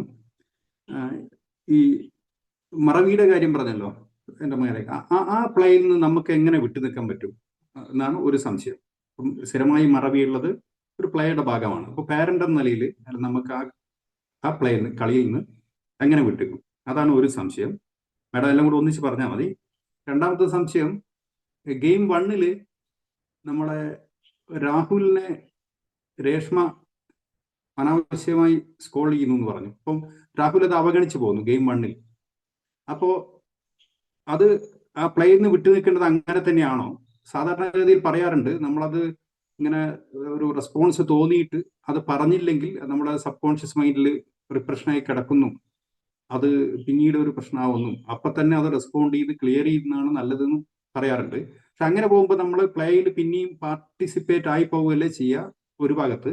ഇനി അതെല്ലാം അവഗണിച്ച് പ്ലേയിൽ നിന്ന് വിട്ടുപോവുകയാണെങ്കിൽ നമുക്കത് നമ്മുടെ ഉള്ളിൽ ആ ഒരു ഫീലിംഗ് ആയിട്ട് ഞാൻ അതിന് മറുപടി പറഞ്ഞില്ലല്ലോ, ആവശ്യമില്ലാതെ പറഞ്ഞിട്ട് എന്നുള്ള ഒരു പ്രശ്നം വരുമോ? അത് അങ്ങനെ ഇങ്ങനെയുള്ള ഒരു 2 സംശയം കൂടെ മാഡത്തോട് പങ്കുവെക്കുന്നു. കൂടാതെ ഇങ്ങനെ അവസരം ഉണ്ടാക്കി തന്ന ഇതിന് വിങ്സ് ഓഫ് ലൈഫിനും സാബു സാർക്കും പങ്കെടുത്ത എല്ലാവർക്കും താങ്ക് യു പറയുന്നു. ഒരിക്കൽ കൂടി thank you sir. Thank you sir. Sabu സാറേ, അത് ഇപ്പൊ മറവിയെ കുറിച്ചല്ലേ പറഞ്ഞത് ആദ്യം? ഒരു പക്ഷെ എനിക്ക് തോന്നുന്നു മറവി നമ്മളിൽ എല്ലാവരിലും ഉണ്ട്. അപ്പൊ സാറ് തന്നെ അതില് വാക്കുകൾ പറഞ്ഞു. ഈ കുട്ടി ഇപ്പൊ ഞാനും ആദ്യമൊക്കെ അങ്ങനെ പറഞ്ഞിരുന്നു, എനിക്ക് ഭയങ്കര മറവിയാണ്. അപ്പൊ ഇത് തന്നെ നമ്മുടെ സബ് കോൺഷ്യസ് മൈൻഡ് ഇങ്ങനെ കേട്ടുകൊണ്ടേയിരിക്കുന്നു. അതൊരു കാര്യമാണ്. അപ്പൊ കൂടുതൽ നമ്മൾ അങ്ങനെ ആകാനും സാധ്യതയുണ്ട്. പിന്നെ ഇതിലൊരു ഗെയിമും കൂടി ഉണ്ട് എന്നുള്ളത് വേറൊരു കാര്യം. അപ്പൊ ഈ മറവി ഉണ്ടാവുമ്പോൾ സ്വാഭാവികമായും ഒരു പക്ഷെ നിങ്ങളുടെ ആ റെസ്പോൺസുകളെ കുറിച്ച് ഇവിടെ ഷെയർ ചെയ്തിട്ടില്ലായിരുന്നു. ആ റെസ്പോൺസിൽ ഒരു പക്ഷെ നമ്മൾ അവരെ ബ്ലെയിം ചെയ്യുന്നതായിരിക്കാം. അതല്ലെങ്കിൽ നമ്മൾ ചിലപ്പോൾ ഒരു സപ്പോർട്ടീവ് ആയിട്ടായിരിക്കാം, കുഞ്ഞിന് അങ്ങനെ മറവിയുണ്ട്, അപ്പൊ അതുകൊണ്ട് അവനെ സപ്പോർട്ട് ചെയ്യാം. അപ്പൊ ഈ കുഞ്ഞിന് നേരത്തെ ഒരു തോന്നല് അല്ലെങ്കിൽ അവന്റെ ഒരു ലൈഫ് സ്ക്രിപ്റ്റ് ഉണ്ടായിരിക്കാം, എന്നെ ആരും ശ്രദ്ധിക്കുന്നില്ല, അപ്പൊ എനിക്ക് ശ്രദ്ധ വേണം. ആ ഒരു ലൈഫ് സ്ക്രിപ്റ്റിനെ അല്ലെങ്കിൽ ഇപ്പൊ ഇവിടെ ഇതിന്റെ അവസാനമായ ഒരു പേ ഓഫ് വരുമല്ലോ. അപ്പൊ നിങ്ങളുടെ റെസ്പോൺസിൽ നിന്നാണ് ഈ പേ ഓഫ് വരുന്നത്. അപ്പൊ റെസ്പോൺസ് ബ്ലെയിം ചെയ്യുന്ന രീതിയിലേക്ക് റെസ്പോൺസ് വരുമ്പോ പേ ഓഫ് എങ്ങനെ വരും? അതായത് എന്നെ ആർക്കും അത്ര കാര്യമില്ല, എന്നെ എപ്പോഴും ഇവര് വഴക്ക് പറഞ്ഞുകൊണ്ടേയിരിക്കും. ആ ഒരു പേ ഓഫ് ഇങ്ങനെ അതിനെ കുറച്ച് ഊട്ടി ഉറപ്പിക്കാൻ വേണ്ടി, ആ ലൈഫ് സ്ക്രിപ്റ്റിനെ ഊട്ടി ഉറപ്പിക്കാൻ വേണ്ടിയും ആ ഗെയിം കളിക്കും. പിന്നെ സ്വാഭാവികമായും മറവി ഉണ്ടെങ്കിൽ നമ്മൾ ബ്രെയിൻ ജിം എക്സസൈസുകളുണ്ട്. സാധാരണ ഹാൻഡ് ഓൺ എക്സസൈസുകളൊക്കെ ബ്രെയിൻ ജിം എക്സസൈസുകളായി നമ്മുടെ യൂട്യൂബ് ഇൻസ്റ്റയിലൊക്കെ ചെക്ക് ചെയ്ത് നമുക്ക് കിട്ടും. ഈ എക്സസൈസുകൾ പ്രാക്ടീസ് ചെയ്തുകൊണ്ടും ഒരു പരിധിവരെ സ്ഥിരമായി പ്രാക്ടീസ് ചെയ്യുമ്പോൾ ഈ ബ്രെയിൻ മറവികൾക്ക് ചെറിയ ഒരാശ്വാസം, അതായത് നമുക്ക് കുറച്ചുകൂടി കിട്ടും. ഇതുകൂടാതെ ഇവനെ തന്നെ നമ്മൾ പ്രോത്സാഹിപ്പിച്ചുകൊണ്ടിരിക്കും. ഈ പോസിറ്റീവ് സ്ട്രോക്സ് കൊടുക്കാമല്ലോ നമുക്ക്. അതായത് അങ്ങനെയൊന്നുമല്ല, അവൻ എന്തെങ്കിലും ചെയ്യുമ്പോൾ നമ്മൾ തന്നെ ഗെയിമായിട്ട് ഒരു പക്ഷെ നമ്മൾ കളിക്കേണ്ടി വരും. അവന് കൊടുത്തുകൊണ്ടിരിക്കും, യു ആർ ഗ്രേറ്റ്, അല്ലെങ്കിൽ നിനക്കിപ്പോ മറവിയൊന്നുമില്ല, നീ ഭയങ്കര എന്താ പറയാ, ഇപ്പൊ കുറഞ്ഞിട്ടുണ്ട്, നിനക്കെല്ലാം ചെയ്യാൻ കഴിയും, നീ മറക്കില്ല, നീ എടുത്തിരിക്കും. ഇങ്ങനെയൊക്കെ നമ്മൾ ആദ്യമേ അവസരം വരുന്നതിന് മുന്നേ നമ്മൾ തന്നെ ചെയ്താലും ഒരു പക്ഷെ അതില് മാറ്റം വരാനുള്ള സാധ്യതയുണ്ടെന്ന് കരുതുന്നു. അപ്പൊ മറവിയെ നമുക്ക് അങ്ങനെയൊക്കെ ഒരു മിനിറ്റ്. അപ്പൊ നമ്മളത് മറവി വരുമ്പോ അവനെ നമ്മൾ ചീത്ത പറയുന്നതാണ് അവൻ അദ്ദേഹം ആഗ്രഹിക്കുന്നത്. ചീത്ത പറയും, അതാണ് ആ ഗെയിമിന്റെ പേ ഓഫ് വരുന്നത്. കാരണം നമ്മൾ അതിനെ വഴക്ക് പറയുമ്പോൾ അവരുടെ മനസ്സിലുള്ള ആ ഒരു ലൈഫ് സ്ക്രിപ്റ്റ്, എന്നെ ഇവർക്ക് സ്നേഹമില്ല, അല്ലെങ്കിൽ എന്നെ ഇവരെപ്പോഴും വഴക്ക് പറയുന്നു, ഞാനൊരു ചെറിയ തെറ്റ് ചെയ്യുമ്പോഴും എന്നെ വളരെ മോശം രീതിയിൽ വഴക്ക് പറയുന്നു എന്ന ഒരു പേ ഓഫിലേക്ക് നമുക്കും വരും, നമ്മൾ പറയണ്ടായിരുന്നു എന്ന ഒരു പേ ഓഫ് നമ്മളിലും വരുന്നു. അപ്പൊ ആ കുട്ടിയുടെ മനസ്സിൽ ആ ഒരു പേ ഓഫ് ഉണ്ടാവും, എന്ത് കാര്യത്തിനും എനിക്ക് വഴക്ക് ലഭിക്കൂ, ഞാൻ അറിയാതെ ചെയ്ത തെറ്റിനും എനിക്കിതേ വഴക്ക് കിട്ടി. അപ്പൊ ഇവരെപ്പോഴും ഇങ്ങനെയാണ് ചെയ്യുന്നത്, എന്നെ ആർക്കും സ്നേഹമില്ല എന്നൊക്കെ ചിലപ്പോൾ അവരുടെ മനസ്സിൽ ആ ഒരു ലൈഫ് സ്ക്രിപ്റ്റ് ഉണ്ടായിരിക്കാം. അപ്പൊ നമ്മൾ കൂടുതൽ സ്നേഹത്തോടു കൂടി ഇതെല്ലാവർക്കും, ഇത് സംതിങ് ക്വൈറ്റ് നാച്ചുറൽ എന്നുള്ള രീതിയിൽ നമുക്ക് ഇടപെടാം. ഇത് നിനക്ക് മാത്രമല്ല, നമുക്ക് എല്ലാവർക്കും ഉണ്ടല്ലോ. അപ്പം ഇത് കുഴപ്പമൊന്നുമില്ല, നമുക്ക് അടുത്ത തവണ നോക്കാം നീ. അപ്പൊ അവനെ നമ്മൾ ഒന്നുകൂടി ഓർപ്പിച്ചുകൊണ്ടേയിരിക്കും. ഇപ്പൊ ഒരു യാത്ര പോകുന്നതിന് മുന്നേ എടുക്കേണ്ട സാധനങ്ങളെ കുറിച്ച് വീണ്ടും വീണ്ടും ഓർപ്പിച്ചുകൊണ്ടേയിരിക്കുക, എന്നിട്ട് എടുക്കാൻ പറയുക. ആ ഒരു രീതിയിലൊക്കെ നമുക്ക് ചെയ്താൽ അവനിലേക്ക് മനസ്സിലേക്ക് വരണം, ഐ ക്യാൻ, ഞാൻ മറക്കുന്നില്ല, അല്ലെങ്കിൽ എനിക്ക് ഈ ഒരു ഫൊർഗോട്ടൻ എന്ന് പറയുന്ന ആ ഒരു ബിഹേവിയറിൽ എനിക്ക് മാറ്റമുണ്ട് എന്ന് അവരുടെ മനസ്സിൽ അത് ചിന്ത വരണം. അല്ലെങ്കിൽ നമ്മൾ അവരെ സ്നേഹിക്കുന്നു എന്ന തോന്നലുകൾ അവരുടെ മനസ്സിലേക്ക് കൊടുക്കാനായി നമ്മൾ ശ്രമിക്കുമ്പോൾ മാറ്റം ഉണ്ടാകുമെന്ന് പ്രതീക്ഷിക്കുന്നു. പിന്നെ നമ്മുടെ രാഹുലിന്റെയും രേഷ്മ അല്ലെ, ആ ഒരു പ്രശ്നം അത് ഫസ്റ്റ് ഡിഗ്രിയിൽ അവിടെ നിന്നു എന്നുള്ളതാണ്. ചില ഗെയിംസ് ഇത് ഒരുപാട്, അത് തന്നെ ഫൈനൽ ഡിഗ്രിയിലേക്ക് എത്താൻ കഴിയുന്ന ഒരു 3rd ഡിഗ്രി ഗെയിം ആകാൻ സാധ്യതയുള്ള ഒരു കേസ് തന്നെയാണത്. അതായത് അവിടെ രാഹുൽ വീണ്ടും പ്രതികരിക്കുന്നു, രേഷ്മയും രാഹുലും തമ്മിൽ പ്രശ്നമുണ്ടാകുന്നു. അപ്പൊ 2ാമത്തെ ഡിഗ്രി ഗെയിമിലേക്ക് അത് കടക്കും. അപ്പൊ എങ്ങനെ വരും? നമ്മൾ അനിലിന്റെ കാവ്യയുടെയും കേസ് പറഞ്ഞ പോലെ അവർ തമ്മിൽ പിന്നെ പ്രശ്നമാവുന്നു, പിന്നെ മിണ്ടുന്നില്ല. ഈ ഗെയിം പലതവണ ആവർത്തിച്ച് വരുമ്പോൾ രാഹുലിന് റിവെഞ്ച് ഉണ്ടാകുന്നു, രേഷ്മയോട് റിവെഞ്ച് ഉണ്ടാകാം, പിന്നീട് അത് 3rd ഡിഗ്രി ഗെയിമിലേക്കും കടക്കാം. അപ്പൊ ഗെയിം അവിടെ വെച്ച് എൻഡ് ചെയ്താൽ അത് പ്രശ്നമില്ലാതെ നമുക്ക് മുന്നോട്ട് കൊണ്ടുപോകാമായിരിക്കും.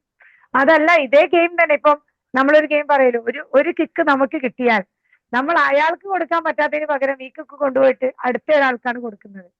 പലപ്പോഴും ഓഫീസിലെ പ്രശ്നങ്ങൾ കൊണ്ട് നമ്മൾ വീട്ടിൽ വരും, ഇത് വീട്ടിൽ ഭാര്യയ്ക്കായിരിക്കും, അല്ലെങ്കിൽ മക്കൾക്കായിരിക്കും, മക്കൾ അത് അടുത്ത ആളുകൾക്കായിരിക്കും. ഇങ്ങനെ മാറ്റം ചെയ്തു വരുന്നത്. ഇത് നേരത്തെ നമ്മുടെ മനോഹർലാൽ സാറ് പറഞ്ഞതുപോലെ ഒരുപാട് വിഷയങ്ങൾ ചേർന്ന് വരുന്നതാണ്.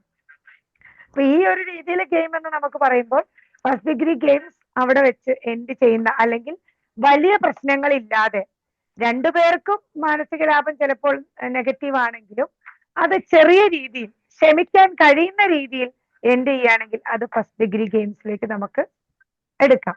അതല്ല, കുറച്ചുകൂടെ അത് മുന്നോട്ട് പോകുമ്പോൾ അത് നമ്മുടെ 2nd ഡിഗ്രി ഗെയിമിലേക്കും, ഇനി വളരെ പ്രശ്നങ്ങളിലേക്ക് അത് പോയാൽ അത് 3rd ഡിഗ്രി ഗെയിമുമായി നമുക്ക് കൺസിഡർ ചെയ്യാം എന്നുള്ളതാണ്.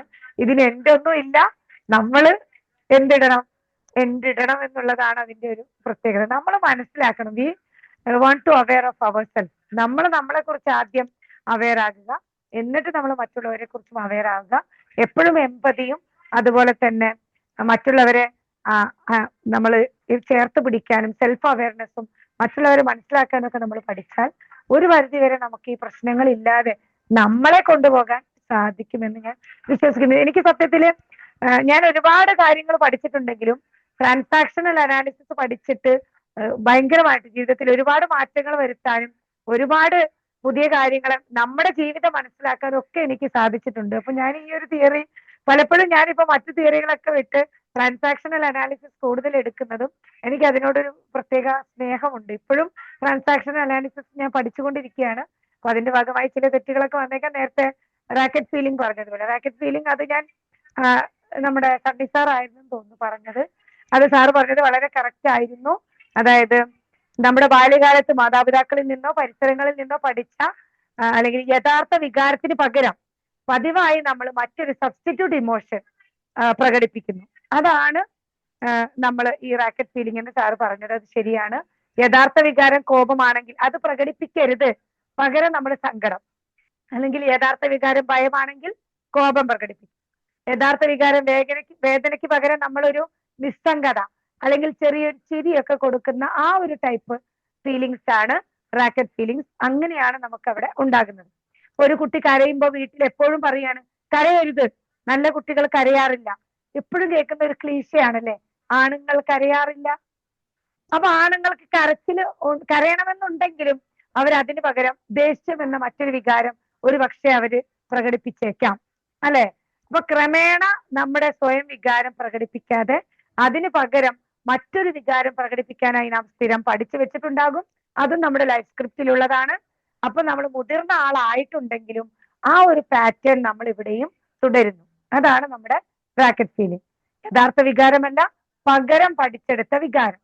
ബാല്യകാലത്തെ തീരുമാനങ്ങളുടെയും കുടുംബ സന്ദേശങ്ങളുടെയും ഒക്കെ ഫലമായാണ് അത് നമ്മുടെ മനസ്സിൽ രൂപപ്പെടുന്നത്. അപ്പൊ ഇതാണ് ചിലപ്പോഴൊക്കെ നമ്മുടെ സൈക്കോളജിക്കൽ ഗെയിമിന്റെ പേ ഓഫ് വരുന്നത്.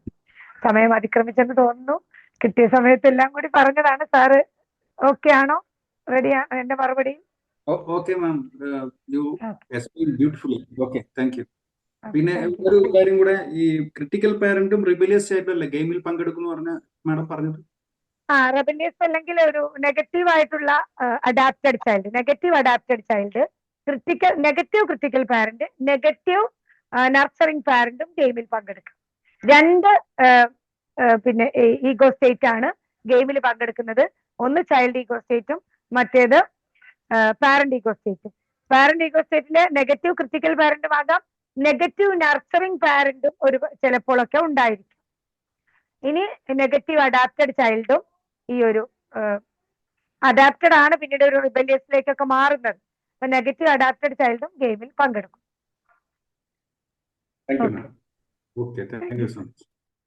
Okay, thank U. നല്ല എക്സ്പ്ലനേഷൻസ്. ഇത് വേറെ ആർക്കെങ്കിലും ഷെയർ ചെയ്യാനുണ്ടെങ്കിൽ ഉണ്ടെങ്കിൽ പറയാം കേട്ടോ, അഡ്മിറ്റ് ചെയ്യാം, അല്ലെങ്കിൽ നമുക്ക് വൈൻഡപ്പ് ചെയ്യാം. തീർച്ചയായിട്ടും ഇതുപോലുള്ള ക്ലാസ്സുകൾ വീണ്ടും നമുക്ക് കണ്ടക്ട് ചെയ്യാം. നമ്മുടെ സാധാരണക്കാരൻ്റെ മനഃശാസ്ത്രം എന്ന തലത്തിൽ നോക്കുമ്പോൾ ഇതൊക്കെ ജീവിതത്തിൽ എല്ലാവരും പഠിച്ചിരിക്കേണ്ടതാണ്. അങ്ങനെയായിരുന്നെങ്കിൽ ഈ സമൂഹമൊക്കെ എത്രയോ മാറ്റങ്ങൾ വന്നേനെ അല്ലേ? അത്ര സിമ്പിളായിട്ട് നമ്മുടെ ഡെയിലി ലൈഫിൽ നടക്കുന്ന കാര്യങ്ങൾ മാത്രം ഉൾക്കൊള്ളിച്ചുകൊണ്ട് എറിക് ബേൺ എത്ര മനോഹരമായിട്ടാണ് ഒരു സിസ്റ്റം ഡെവലപ്പ് ചെയ്തിരിക്കുന്നത്. അപ്പോൾ അത് ഫോളോ ചെയ്യാൻ, അത് സത്യത്തിൽ എല്ലാവർക്കും സാധാരണക്കാരിലേക്ക് എത്തിക്കാനുള്ള ഒരു ശ്രമം അത് തീർച്ചയായിട്ടും നമ്മൾ എല്ലാവരും ചെയ്യേണ്ടതാണ്. നമ്മുടെ പ്ലാറ്റ്ഫോമിൽ ഇഷ്ടംപോലെ ക്ലാസ്സുകൾ, ഏകദേശം 80-ലധികം ക്ലാസ്സുകൾ എനിക്ക് തോന്നുന്നു നമ്മുടെ പ്ലാറ്റ്ഫോമിലും TA ബേസ്ഡ് ആയിട്ട് എടുത്തിട്ടുണ്ട്. അപ്പോൾ ഇനിവേ അസീന, വളരെ നന്ദി, വളരെ സന്തോഷം. വീണ്ടും നമുക്ക് ഇതുപോലത്തെ സെഷൻസ് കണ്ടിന്യൂ ചെയ്യാം. PCTയുടെ ഭാഗമായിട്ട് നമ്മൾ 2 സെഷൻസ്, സൺഡേയും മൺഡേയും നമ്മൾ വൈകുന്നേരം 7 മണിക്ക് സെഷൻ ചെയ്യുന്നുണ്ട്. അതുപോലെ ബുധനാഴ്ചകളിലും ഒരു മാസത്തിൽ 2 ദിവസം വെച്ച് ഉറവെന്ന് പറഞ്ഞ പ്രോഗ്രാമും ചെയ്തിട്ടുണ്ട്. So once again thank you very much Aseena. Sir ഒരു കാര്യം കൂടെ പറയണം. നമ്മുടെ മാത്യു ഭയങ്കര സാറ് ഉണ്ടെന്ന് ഞാൻ ഇപ്പോഴാണ് കണ്ടത്. സാറ് ഞാനൊക്കെ TA പഠിക്കുന്നതിനൊരു കാരണക്കാരനും കൂടിയാണ്. നമ്മുടെ ഓമന ടീച്ചറൊക്കെ ഉണ്ട്. ഇതിൽ തെറ്റുകൾ ഉണ്ടായിരുന്നെങ്കിൽ എനിക്ക് ചൂണ്ടിക്കാണിക്കാൻ കേട്ടോ. ഞാൻ നേരത്തെ കണ്ടിരുന്നെങ്കിൽ ഒന്ന് വിറച്ചേനെ ക്ലാസ്.